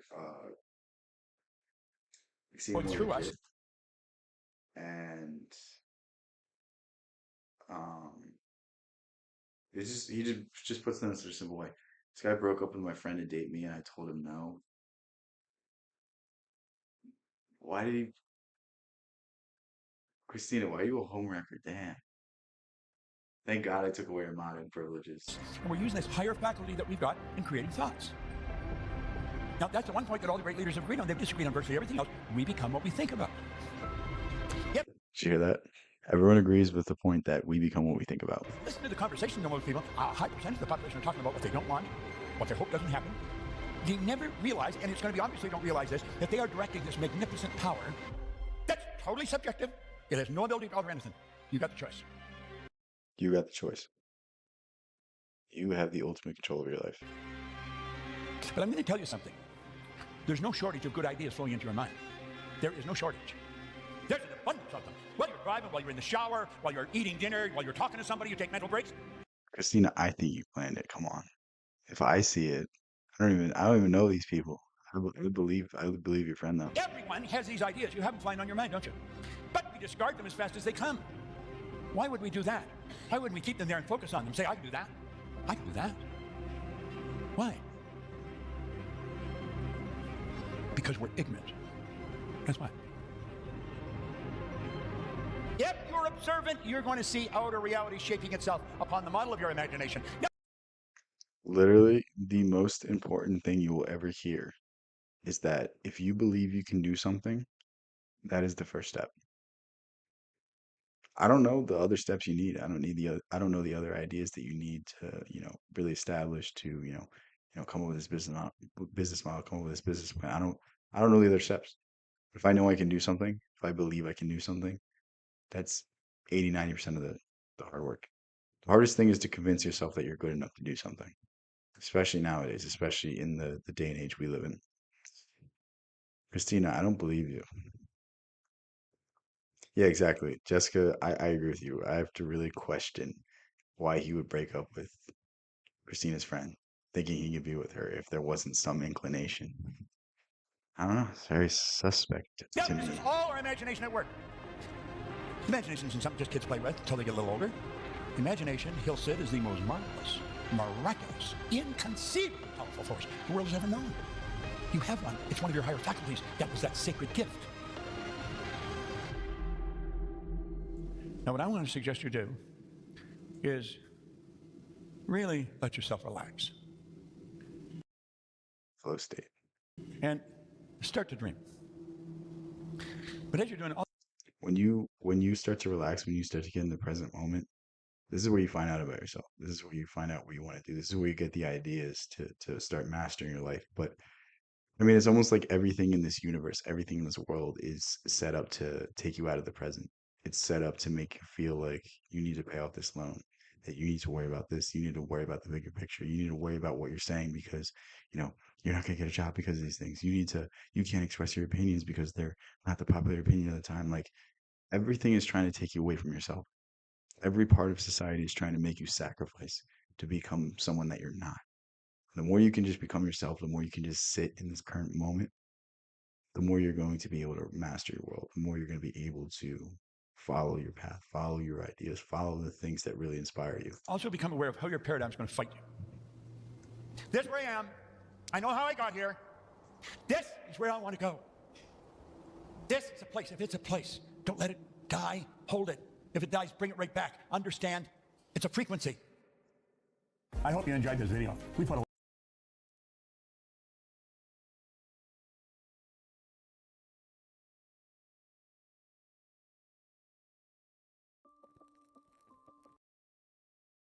Yeah, I'm still not seeing an explanation, Christina. Jessica, I think she's been thinking this entire time. You can think. That is huge. We assert there is one original formless substance from which all things are made. All the many forms found in organic and inorganic nature are only different shapes made from the same stuff. Listen to that. And this stuff is a thinking stuff. A thought held in it produces the form of the thought. The original thought of a moving universe first extended throughout the formless substance. The thinking stuff resulting from that thought took the form of systems of planets and continues to maintain that form. Thinking substance takes the form of its thought and moves according to the thought, holding the idea of a circling system. This is just pure metaphysics right here. This is like the explanation of the creation myth. This is the explanation of God creating the earth. Of suns and worlds. It took the form of these bodies and moved them accordingly. It's so interesting to me. I mean, this is not related to the video at all. But much of the ancient world, they understood that certain things will never be explained. Certain mysteries are going to be mysteries throughout history, and they chose to worship them. They chose to almost celebrate these things, celebrate the beauty of life, celebrate the beauty of existence, where modern science tries to explain these things. They try to conceptualize these ideas. They try to do all of these things, but there's just some answers that will never be answered. I mean, there's some questions that will never be answered. There's some things that will never be understood. The more you try to explain the Big Bang Theory, the more things we need to explain. The more we try to dive into these concepts, the more we try to explain life, trying to explain creation, the more hoops we have to jump through to actually form these arguments. I mean, like to this day, there's not intermediary species that 100% prove evolution. Most people believe in evolution, but there's not 1,000% proof. There's still some questions. Same thing with the Big Bang Theory. Like a lot of people believe in the Big Bang Theory. I tend to go more for the creation argument, but I mean that's just really just my personal faith. But like I don't think we need to even conceptualize these things. I don't think we even need to explain these things. I think it's just an overall lack of purpose, an overall shift from just venerating the life we have to not finding meaning, not finding purpose, not finding any bigger idea of why we're here, and looking for that solution in going back, looking for that solution in finding the creation of the universe. I think it's really just like it's like something that people do out of fear, and it's not necessarily a worthwhile endeavor. Think of how much money's been put towards string theory, towards the Big Bang theory, put towards all these theories. And just think of how much good this money could be used if we just, instead of these things, just tried to, you know, be happy for life. Very weird to me. Bob Proctor on a loop, probably the best thing you could, yeah, yeah, I love Bob Proctor. I mean, he had a good life. He had a good life. It's sad he's no longer with us, but he's definitely looking down on us and smiling. But yeah, what's up, Nadia? Original substance moves according to its thoughts. Every form and process you see in nature is the visible expression of a thought in the original substance. As it thinks of a form, it takes that form. As it thinks of a motion, it takes that motion. That is the way all things were created. We live in a thought world, and the world is a part of a thought universe. If you don't believe this, give me one invention that was created without first being thought. Give me one chemical experiment that wasn't consciously done to form a pharmaceutical drug, to form whatever it is. You know what I mean? Like every time you breathe, inherently you're changing the forms of things. Like on a fundamental level of the universe, everything is ordered, but we see it as chaos because we can't view things on a grand enough scale. This is pretty simple. This is not rocket science. This is just pure life. I have said that an individual gets rich by doing things in a certain way. In order to do so, you must become able to think in a certain way. Your way of doing things is the direct result of the way you think about Did you hear that? things. If you don't like what's happening in your life, change your thinking. It's not her, it's not him, it's not them, it's you. I don't even have anything to say. For once, I don't have anything to say. We are powerful, You yes. are a Every day I get happier and happier that I removed Christina's moderator privileges. Holy shit. thinking center. There's something unique in this whole planet that you're a part of, in the whole universe that you're a part of. You're a thinking center. There's power, there's spirit flowing to and through you. You can take this power that's flowing in and turn it into thoughts. Yet bring the thoughts together and build ideas. That's what this seminar is. He ran away from you, Christina. Have you any idea how many times I run these seminars when I was in the car all alone? If you are not satisfied with your life, if you are not making the progress that you want to make with your life, change it. Change it. You can think. That is huge. You can think, you can change it. You can think it, it can become reality. I hope you enjoyed this video. We put a lot of good information up here, and it causes Can you combat the wave of negative thoughts? There's different techniques. Meditation is a really good one. If you get really good at meditation, you can kind of just get rid of every negativity. Also somewhat control your surroundings because if you're surrounded by negative people, it's going to make it a lot harder. But overall, not feeling bad about negative thoughts. Negative thoughts are something that are always going to exist. Sometimes you're just going to inherently be down. Everything in this world goes in cycles, and don't fixate on them. Don't say like, "Oh my God, I ruined all my progress because I had one day of negativity." Like most people go their entire lives thinking negative thoughts. So just try to see the right side. Like if you're down about not being financially blessed, think of the other blessings you have.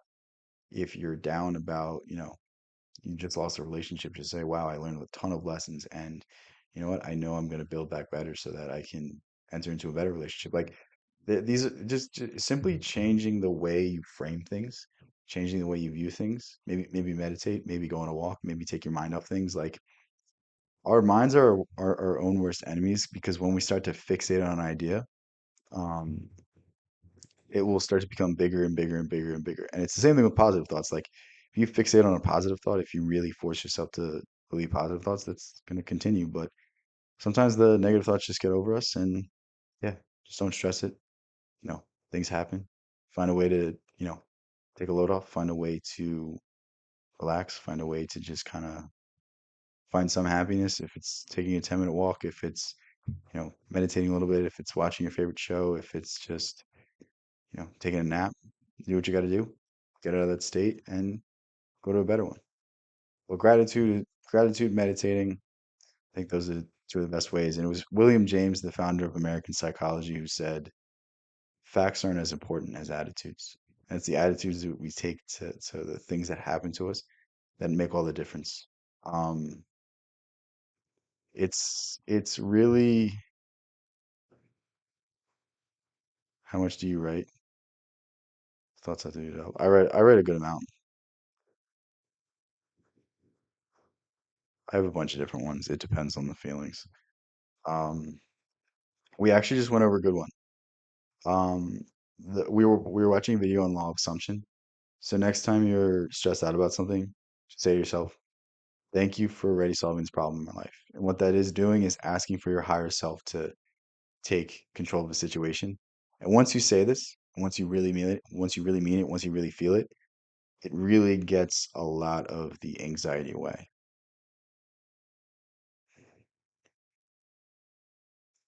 Everything in your life to get better.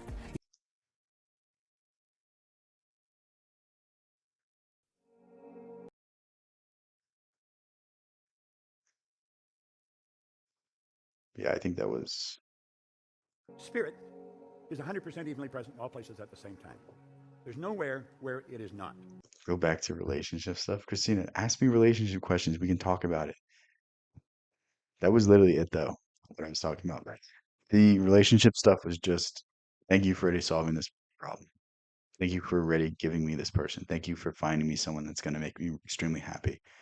Simply, asking for guidance from your higher self, asking for guidance from the universe, from God, whatever it is, and actually feeling it is going to take so much pressure off it, and it's going to really just allow the solution to come to you. Because the thing is, most people focus on the how, most people focus on, why things are going to happen, but the truth is, like, tremendous things happen every single day. Amazing things will fall into your lap. So stop asking the why, stop asking the how, stop asking the circumstances that are going to make these things happen, and just believe that they're going to happen. And that's going to allow the circumstances to align to have these things. But when we stress out about the how or why, this is where we go wrong. Which I date. I don't think you should date anyone right now. I think you should work on yourself. I think you should get to the point where you're happy with yourself, where you're happy with every characteristic of yourself, where you feel like you're 100% good, and then enter into a relationship.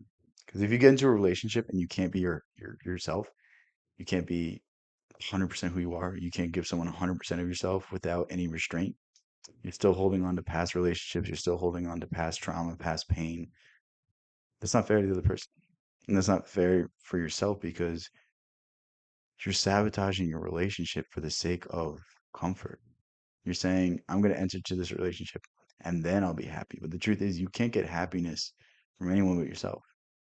The happiness that your girlfriend, your boyfriend provides is supplemental. Like the reason why I love my girlfriend so much, she's over there right now. I don't know if she can hear me. Um, the reason why I like her so much is because I'm already happy. She makes me more happy. She makes me happier than I could ever even imagine because I'm a healed person. I'm a complete person. Um, and anything that she gives me is in addition to everything I have. I can give her 100% of myself. I can tell her everything in my life. I don't hide anything. I don't hide any parts of myself. And when you can do that, that's when a relationship's going to work. When you're checking their phone, when you're checking their location, when you're doing all this crazy stuff, when you're being toxic, when you're being petty, when like I don't argue with her. I don't argue with her ever. There's no arguments. Maybe there's a few disagreements, but it's always just like solved. Like I don't fester all day. I'm not angry at her. I'm not screaming. There's none of that. Like I don't have to do it. I was just at the bookstore. There's a book about overcoming. Yeah. Yeah, dude. Christina really needs that book. Hold on. I got a book suggestion. Where is it? Hold on, I'm gonna grab it real quick. Was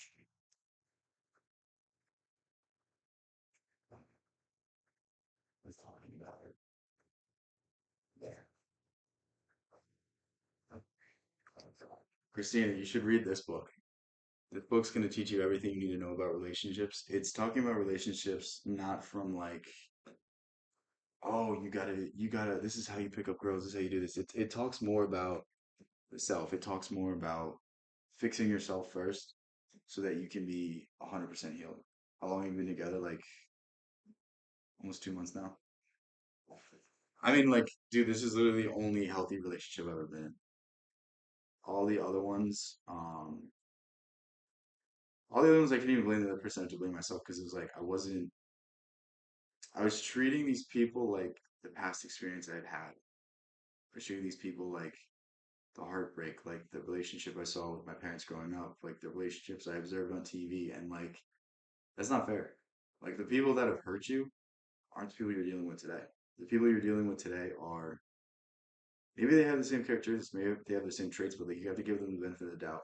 You have to walk into this relationship with open arms, and then maybe if they do some fucked up shit, then you treat them like everyone else. But until they do that, like just be normal. Just act like these things haven't happened. You just get over these experiences. The only thing you can do from the past is learn. You can't linger onto any of these feelings. You can't linger onto any of these emotions. There's a great story of Buddhist monks. One of there's two monks. They're walking by a river. There's an old lady. She's like yelling for help. One of the monks carries her across the river. And after the fact, Buddhist monks are not allowed to look at women, let alone touch them. One of the monks is saying, "Why'd you carry that woman across the river? You're not supposed to touch them. You're not supposed to even engage in them and look at them." And the other guy goes, "I wanted to carry her across the river, but you're still carrying her with you." What that means is in the mind of that one monk, he was so angry, so fixated on the fact that this other monk did it that he couldn't get over this thing. He couldn't get over this aggression, couldn't get over this hate that he was carrying this into the next moment and taking himself away from the present, taking himself away from the things that he could change. Like the past is the past. If you make a mistake in the past, don't fixate on it. Don't linger on it. Just say, you know what? I observed this. I did this. You know what? Maybe in the next situation I can do this. I can be more open. I can do this. I can do that. Like that's where the real thing comes from. What about the Idiot book? The Idiot's one of the greatest books ever written. It's written by Dostoevsky. I'll read it at some point. What's your advice for a guy who's never been in a relationship before? Don't rush it. Don't rush it. Um, Honestly, man, like you're in a great position. You really are. Like, don't let anyone tell you. Besides, not looking for one. Yeah, I was not really gonna say that, but it's kind of like if you find someone that's gonna make you happy, just take the chance. You know what I mean? Well, you're in a great position because you're not jaded by any past experience. You haven't been fucked over by anybody. Like nobody's really maybe someone's rejected you, but that's the extent of it. Like no one's really earned your trust and then broken it and then hurt your heart. So like you're in a great place to really meet someone great. And sometimes I really wish I could, have that experience in my current relationship because like still there's times where I'm like insecure, there's times where I'm stressed out, there's times where I'm like, is this thing happening? Like what is this like I'm worried about experiences that happen to me, but like not experiences that have happened in this relationship. So like you're not jaded. There's no experiences that are gonna make you freak out. There's no experiences that are gonna make you feel like you're going crazy or feel like something crazy is happening. So like you're in a great situation. So really just focus on yourself. Find someone that believes in yourself more than you do. Find someone that supports everything you do, that wants to see the best in you. That's really all you can ask for. Like don't really listen to the conventional advice online of like, oh, you need a submissive woman, you need this, you need like, dude, just find someone that balances you out. Find someone that matches you. Find someone that matches you and complements you, and that's all you need to look for. And if you're in a great position because you haven't dealt with any nonsense. You haven't dealt with the state of dating. You haven't dealt with you know dealing with all this just nonsense that is the current age. So you're really in a good position. Don't stress. Don't rush into anything. But yeah, movies and television do. Yeah, yeah. yeah, there's been such a shift in terms of movies and television. Like if you look at The Simpsons, if you look at Family Guy, like the dad's always the idiot and the mom's always the smart one. And I'm not saying this isn't the truth, but it's like, why are we told to be like happy-go-lucky? Why are we told to be idiots? Why aren't we told to, actively strive for greatness? Why aren't we told to actively, read and learn and expand our minds and expand the things we're doing? Like, imagine what would happen if like the the messages we were told on TV were like be an entrepreneur, like, seek wisdom, seek knowledge, seek information instead of like being a caricature of the average man. You know what I mean? And it's like, why are these things popular? Why are these things pushed? And sure, we could say this is what becomes popular, but it's also like, dude, Sexy Red has millions of listeners every single month on Spotify. You're telling me she's talented, or that's just like collective consciousness just degrading. You know what I mean? Like things are artificially inflated to popularity, and once enough people are listening to it, other people will just listen to it. Once enough people are watching it, other people will just watch it because they're like, well, this is what this person's watching, so I'm gonna do the same thing. Like, it's a weird thing. The biggest problem is my past experience with love and the failures.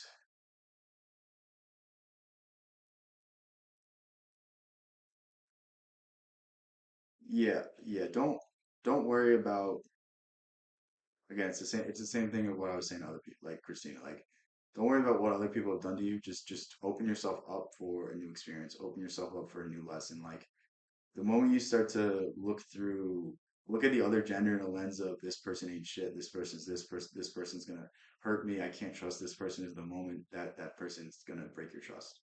You know what I mean?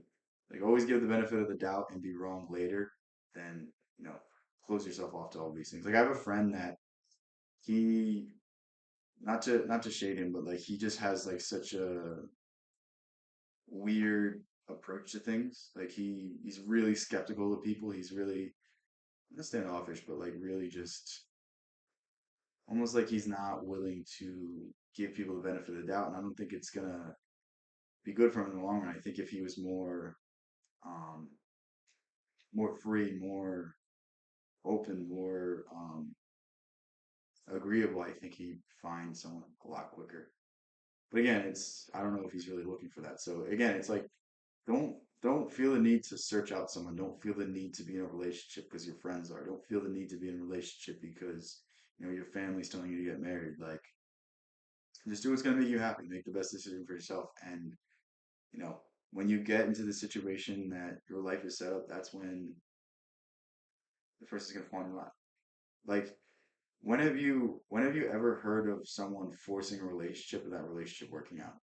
It always seems like the person just falls into your life. It always just seems like the person falls into the right scenario to meet you at that right time, and things just go magically after that. Like, and again, not everything's a fairy tale. Like, it's not always gonna be easy, but the people that are worthwhile are the people that deserve the most work, and that's something we need to understand as well.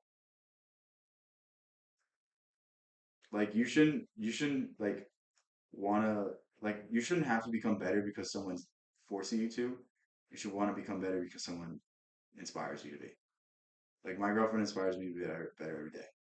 Like, truly, like, I'm trying to become a better person. I'm trying to become more expressive. I'm trying to become more loving every single day towards her. And it's like, that's something that I have never been able to say. Something I've never been able to feel. And it's like, opening yourself up to these experiences is one of the greatest things that will ever happen to you. I'm staring at the stars. Nice. Yeah, yeah, that's a very good analogy. In essence, all love is openness. It's sharing all of yourself. Like, think of it like this. When you first meet someone, whether it's a friend setting, whether it's a business setting, whether it's a romantic setting, are you 100% open with them? Do you tell them all your opinions? Do you tell them all of your political stances, everything that there is about you? Probably not. And really all love is being present. Really all love is being with that person and not worrying about anything. Like, I mean, when I'm with my girlfriend, half the day passes, I don't even realize. You know what I mean? Like, I'm present. I'm there. I'm aware. I'm not worried about. my responsibilities. I'm not worried about, the things I have to do. I'm not worried about anything aside from just being there, just giving her all of myself, like giving her all of my attention, giving her all of my presence, being able to share every single story that I've ever experienced with her. You know what I mean? It's like that's really all love is. Same thing with friends. Like the friends that you can talk with all night, and the friends that you can just bullshit with, and you're on the phone with them for hours, and literally nothing gets said. That's that's love. I mean, it's obviously platonic love, but at the same time, it's like there's something there that is inexpressible. There's something there that can never be said. Yeah, Christina's just ruining my thoughts every time. I don't even know why I read her messages because it just takes me out of it.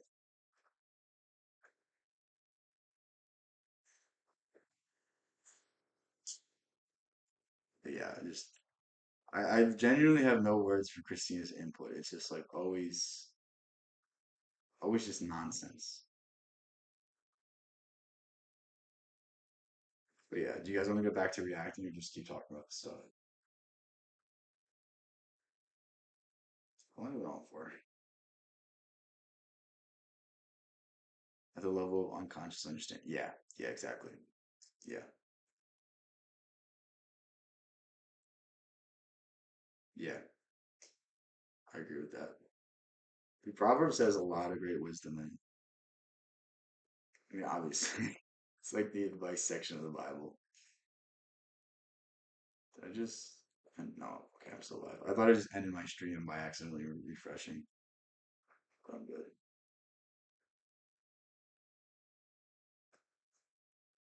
Look up the four Greek words for love.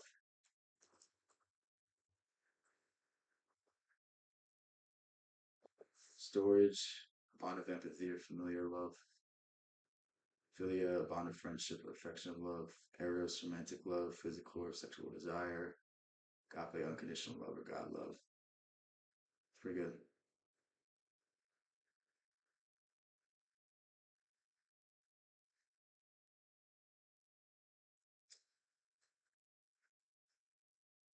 I don't know, were you guys here when I was talking about how love and hope and faith is just God? I was trying to I was trying to think about what I said and then make a video on it, but I was like, I can't replicate that. I was like, damn, I don't know where that came from. That was the most insightful thing I've ever said. Oh, there's many sides, yeah.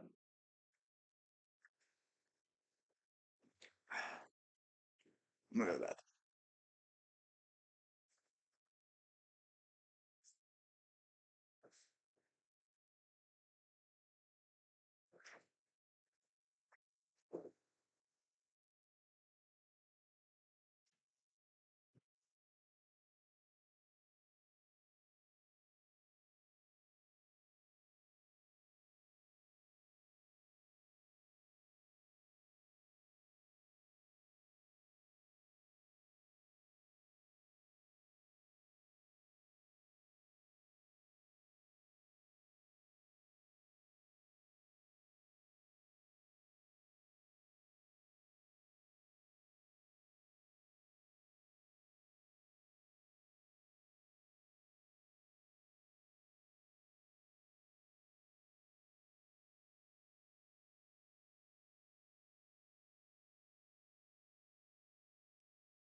Guys, what does love mean? What? Christina, how do you spell everything wrong?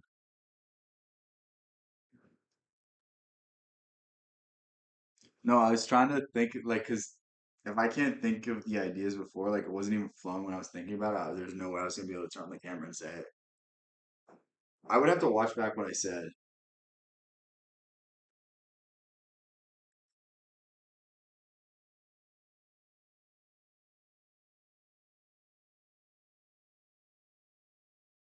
Christina, I explained what love was 5 minutes ago. Were you not paying attention? Always ruining the streams. Always just like, damn. Bro, you can't take her anywhere. I swear.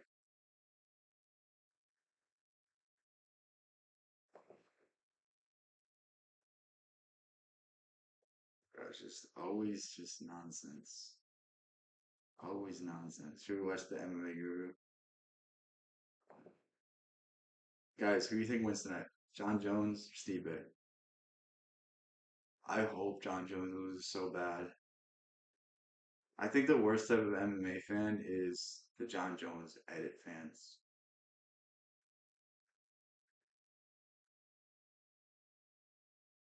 Bruh. Should I share my Discord? Should I share the screen of my Discord?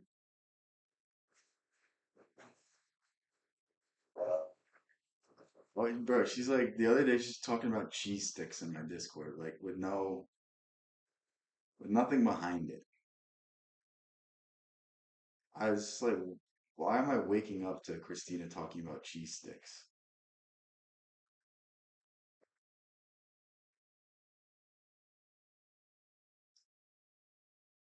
Should we listen to Alex Ramosi? I used to watch all of his videos. And I was just like, I don't know. He gives good advice, but it's just like so cold to me. Like it's so material. I don't think he believes in. I'm pretty sure he's an atheist. The only atheist I'll read is Nietzsche, bro. What the what the actual fuck, bro? You realize you're saying this shit in like a public.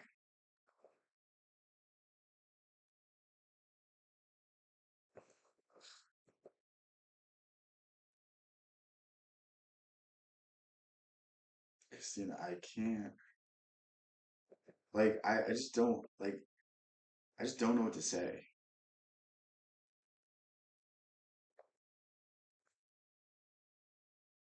Like truly, I have no words. It's just like,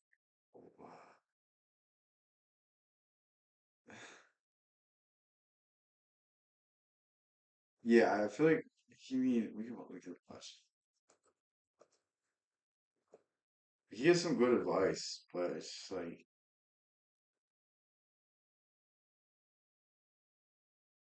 Every time you watch or you consume a piece of content, you read a book, if you think, what behavior am I going to change as a result of this? If the answer is nothing, you wasted your time and you pretended to. that's not true. Okay, for the most part, that's true. But there's also the subconscious shift. The if you force a new idea into your head, even if you're not consciously retaining it, it's still affecting your subconscious. I bet you Alex Ramosi would agree that you're the sum of the five people we spend the most time with, and it's because our subconscious is a filter. What we choose to put into our subconscious, what we choose to consume consciously, either the conversations around us, the environment, content we're watching, it all affects our subconscious and it impresses new ideas. This is why we see images in our dreams. This is why we all see the same images in our dreams because our subconscious is impressed with the things around us, with the society, the culture, the things that we're just not necessarily aware of, but they're just there. They're present. Um, they're saying if you hang around five alcoholics, you're gonna be the sixth one.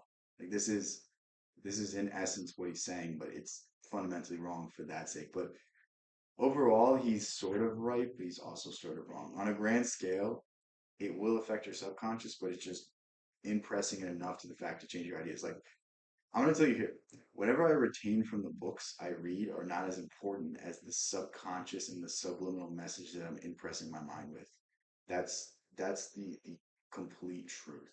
Like it doesn't matter what I retain from all of the law of assumption, law of attraction books I read, if I just fundamentally ingrain in my head that the images that I put forward are going to create my reality. The subconscious belief I have, the self image I create with my own head, that's where I will become.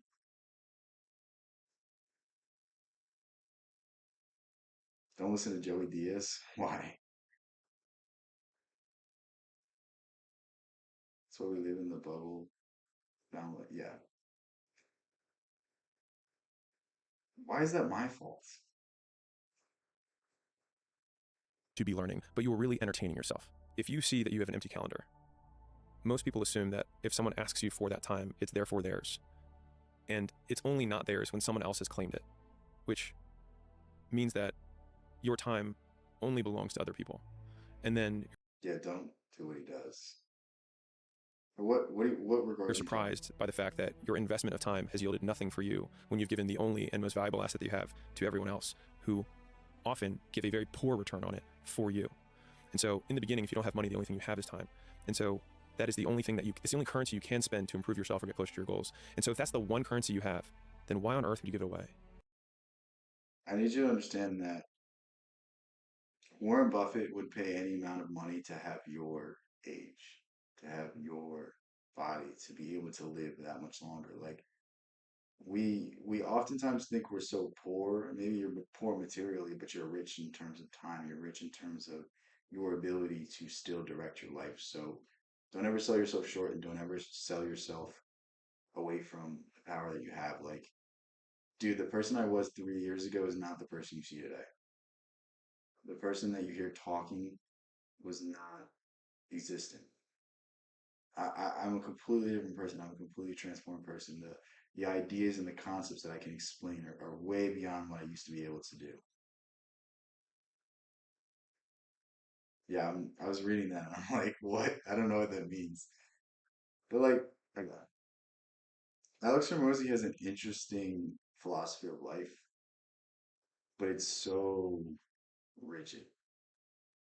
Does that make sense? It's so black and white. It's so this or that. There's no room. There's no fun.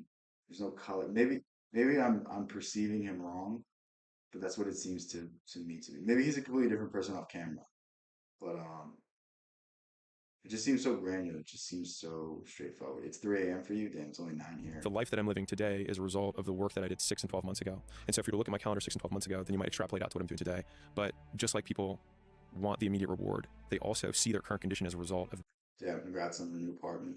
behavior they're doing today. Like, this is where I think the benefit of quote visualization comes into play. I don't see it as much as a benefit for like, oh, I have to imagine this thing to happen, but I think it's more powerful to think I'm doing this thing today and I'm imagining it happening. So it's an approximation of the feedback loop that you want to have, and so it helps you substitute and get through the period where nothing's actually happening. The difference between experts and beginners is that experts have more ways to reward themselves in a given condition. And so if you think about an expert salesman,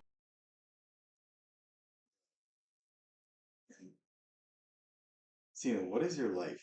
I'm just so confused. there are so many interactions they can have that they are good at, that they can find rewarding and positively reinforcing. What's so funny? Oh, I thought you were reading the stream.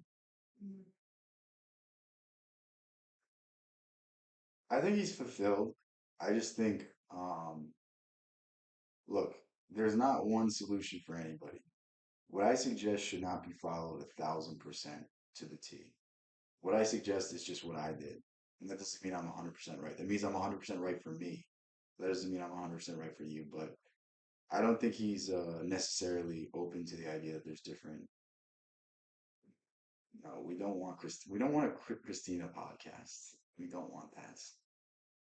It's just like it would be the same level of intelligence as the Talk to a podcast, which there can only be one of those because that's the most insightful thing that's ever been created. Um, I think this guy's just like some people are extremely material, some people are extremely what I see in reality is the only thing that matters. And some people are designed to be that way, some people are designed to be more spiritual, some people are designed to be more family oriented, and the truth is there's nothing wrong with that. I mean, like, unless he's scamming people, unless he's making money at the expense of other people, I think you should be allowed to do whatever you want. Yeah, Christina really needs a lot of time to grow for a podcast. Very differently wired. Yeah, yeah. I mean, it's not necessarily wrong. I don't believe in goals because I don't believe in ambition. I don't believe in ego. But you know what? Maybe he comes full circle at some point. I don't know enough about his philosophy. Yeah, yeah, yeah. And exactly. All you can wish is that eventually whatever he's looking for he finds. Like, that's what I wish for all of you guys. I wish that for myself. I wish that for absolutely everybody. Even my worst enemies, even my biggest detractors, even the people that annoy me the most in life. I hope they find what they're looking for. I hope they find happiness. I hope they find fulfillment. I hope they find everything within themselves that's going to provide them what they're seeking. No, okay. So this is just Taoism. This is just Taoism. Um, think of Alexander the Great. Think of Julius Caesar.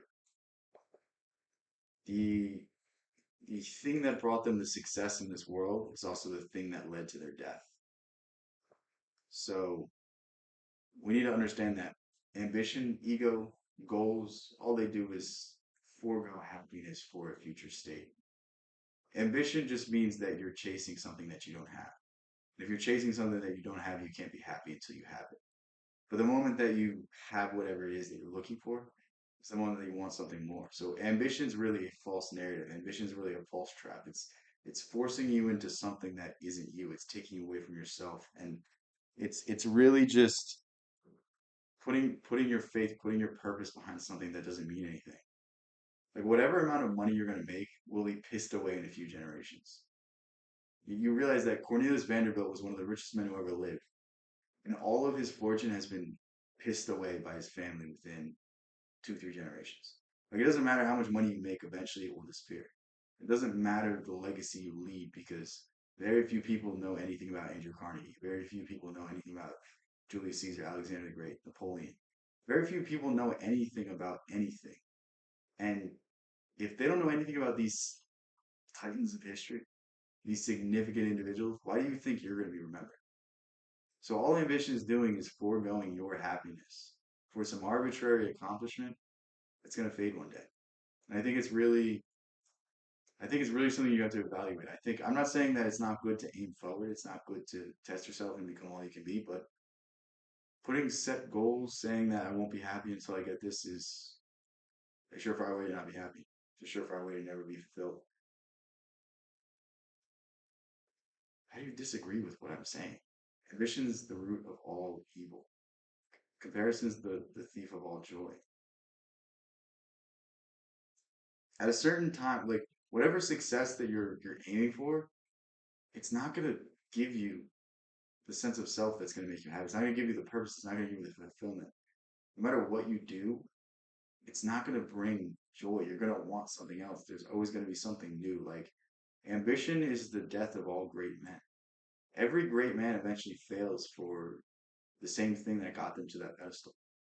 So why even believe in these ideas? Why even believe in these things? Like, if anything, it's just driving a wedge from who you truly are and self that you reflect into society. Billionaires go to bed lonely, empty. Yes. Elon Musk can't sleep one night because he's getting 1,000 texts of everything that's going wrong with his companies. Elon Musk can probably sleep 4 hours before he's getting woken up by some nonsense problem that could have been solved, a few hours later when he woke up. Like billionaires don't sleep well at night. Like what's all the money in the world if you don't have your freedom? What's all the money in the world if you don't have yourself?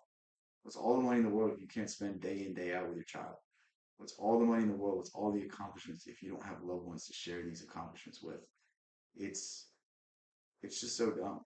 I mean, the reason Alexander the Great got killed by his own men was because he conquered the known world and he discovered more of the world. And he's like, I'm gonna conquer that too. They're like, fuck it. We want to go back to our families. We want to go back to our homes. We conquered the known world. What else do we need? And the truth is, ambition, it's good. It will serve you until it doesn't serve you anymore. And I don't want to believe in things that are going to limit me. I don't want to believe in things that are going to make me unhappy. I believe in happiness now. I believe in presence now. I believe that we have the choice to be happy, and we put these arbitrary words as in ambition, ego, goals, and it just foregoes happiness for a future state. Think of everyone that works their entire life. Think of everybody that sits behind a desk, everyone that, you know, works for their corporation, gets the 401k, gets the stability, and you know what? At 65, they retire. At 65, they've gone their entire lives saying that I'll be happy when I retire. They spent their entire lives and not been happy. You don't know how to be happy. You spend your entire life avoiding happiness. Who says you're going to be happy at the end? Who says you're going to be happy? Who says you're going to know how to experience life? That's that's that's the issue. Happiness is the now. Happiness is the current moment.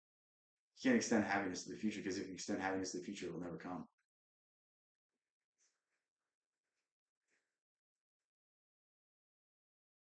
Will to power just means that humans want to exact their will on the world. It's not anything in terms of purpose. You want to conquer the world, what's left? Conquers oneself, yeah. If you conquer oneself, you don't have to conquer the world. Because you realize that when you retract to the internal, when you conquer the internal, you don't need to conquer the external. Every external accomplishment is to compensate for some internal lack. Look up Lao Tzu, look up Lao Tzu. I'm gonna say it. I will be back. Good riddance. Then conquer yourself.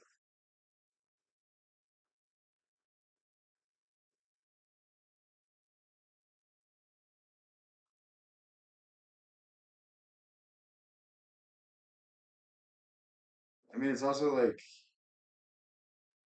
it's not these aren't easy answers. Like we can't forego ambition, we can't forego ego, we can't forego goals because we've been taught to have these things our entire lives. Like for me, it was easy to drop these things because I was always skeptical of them. But yeah, there's some times where I'm like, I exist in ego, I exist in ambition, I exist in these other things, and it's like the more I exist in these things, the less happy I am, and the more I drop them, the more happy I am. It's just a process of getting over these things.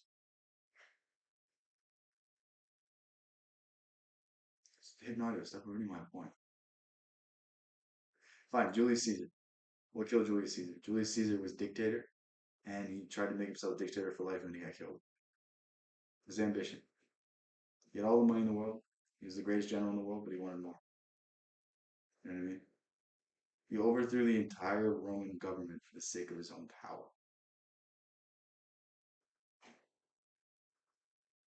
Is that really worth it? Was it really worth, dying? You think if he knew he was going to die, he would accept a lesser position? He would have retired. He would have spent time with his family. He would have spent time with, the people that meant something to him. Maybe not. Maybe he would have still taken the risk. But for me, I don't care. I don't care about money. I don't care about fame. I don't care about any of these things because they don't mean anything. The only thing that means anything is if I know myself. The only thing that means anything is if I master myself. If I understand who I am, if I understand the reason for me being here. I understand the purpose and I understand the things that I actually want to do, the things that actually bring me joy. That's the only thing that means anything. Nothing, no title, no amount of money, none of these things can bring me anything. Sure, they may make me happy temporarily, but at a certain point, like if you get $10 million, you're gonna want 11 more. You always want something more. You always want more and more and more and more and more. And it's just like when we exist in these states, it's after you know yourself, then what? There's nothing else after you know yourself. That's literally all Buddhism is. That's all Taoism is. That's all Christianity is. When you integrate yourself, there's nothing. You don't need anything. It's the whole goal. Everything you want, you don't need. Everything you need is just there. There's a turn away from what we desire. Yeah.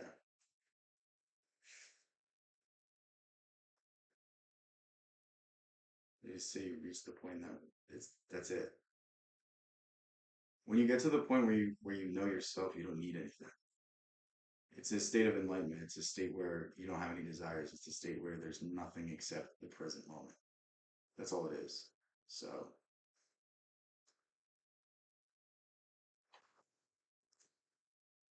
my bad, my bad. Yeah, the delay is give a sleepy head.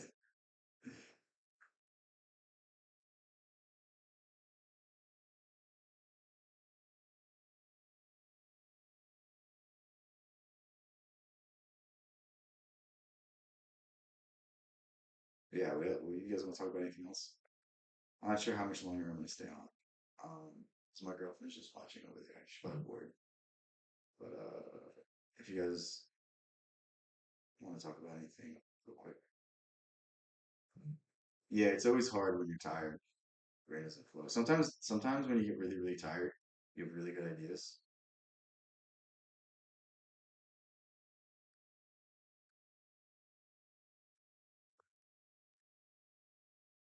Okay. Yeah, yeah, yeah. No, I don't want to. I don't want to end abruptly, but I think that's a good place to leave it. I'll stream again tomorrow. Maybe earlier, maybe later. I don't know.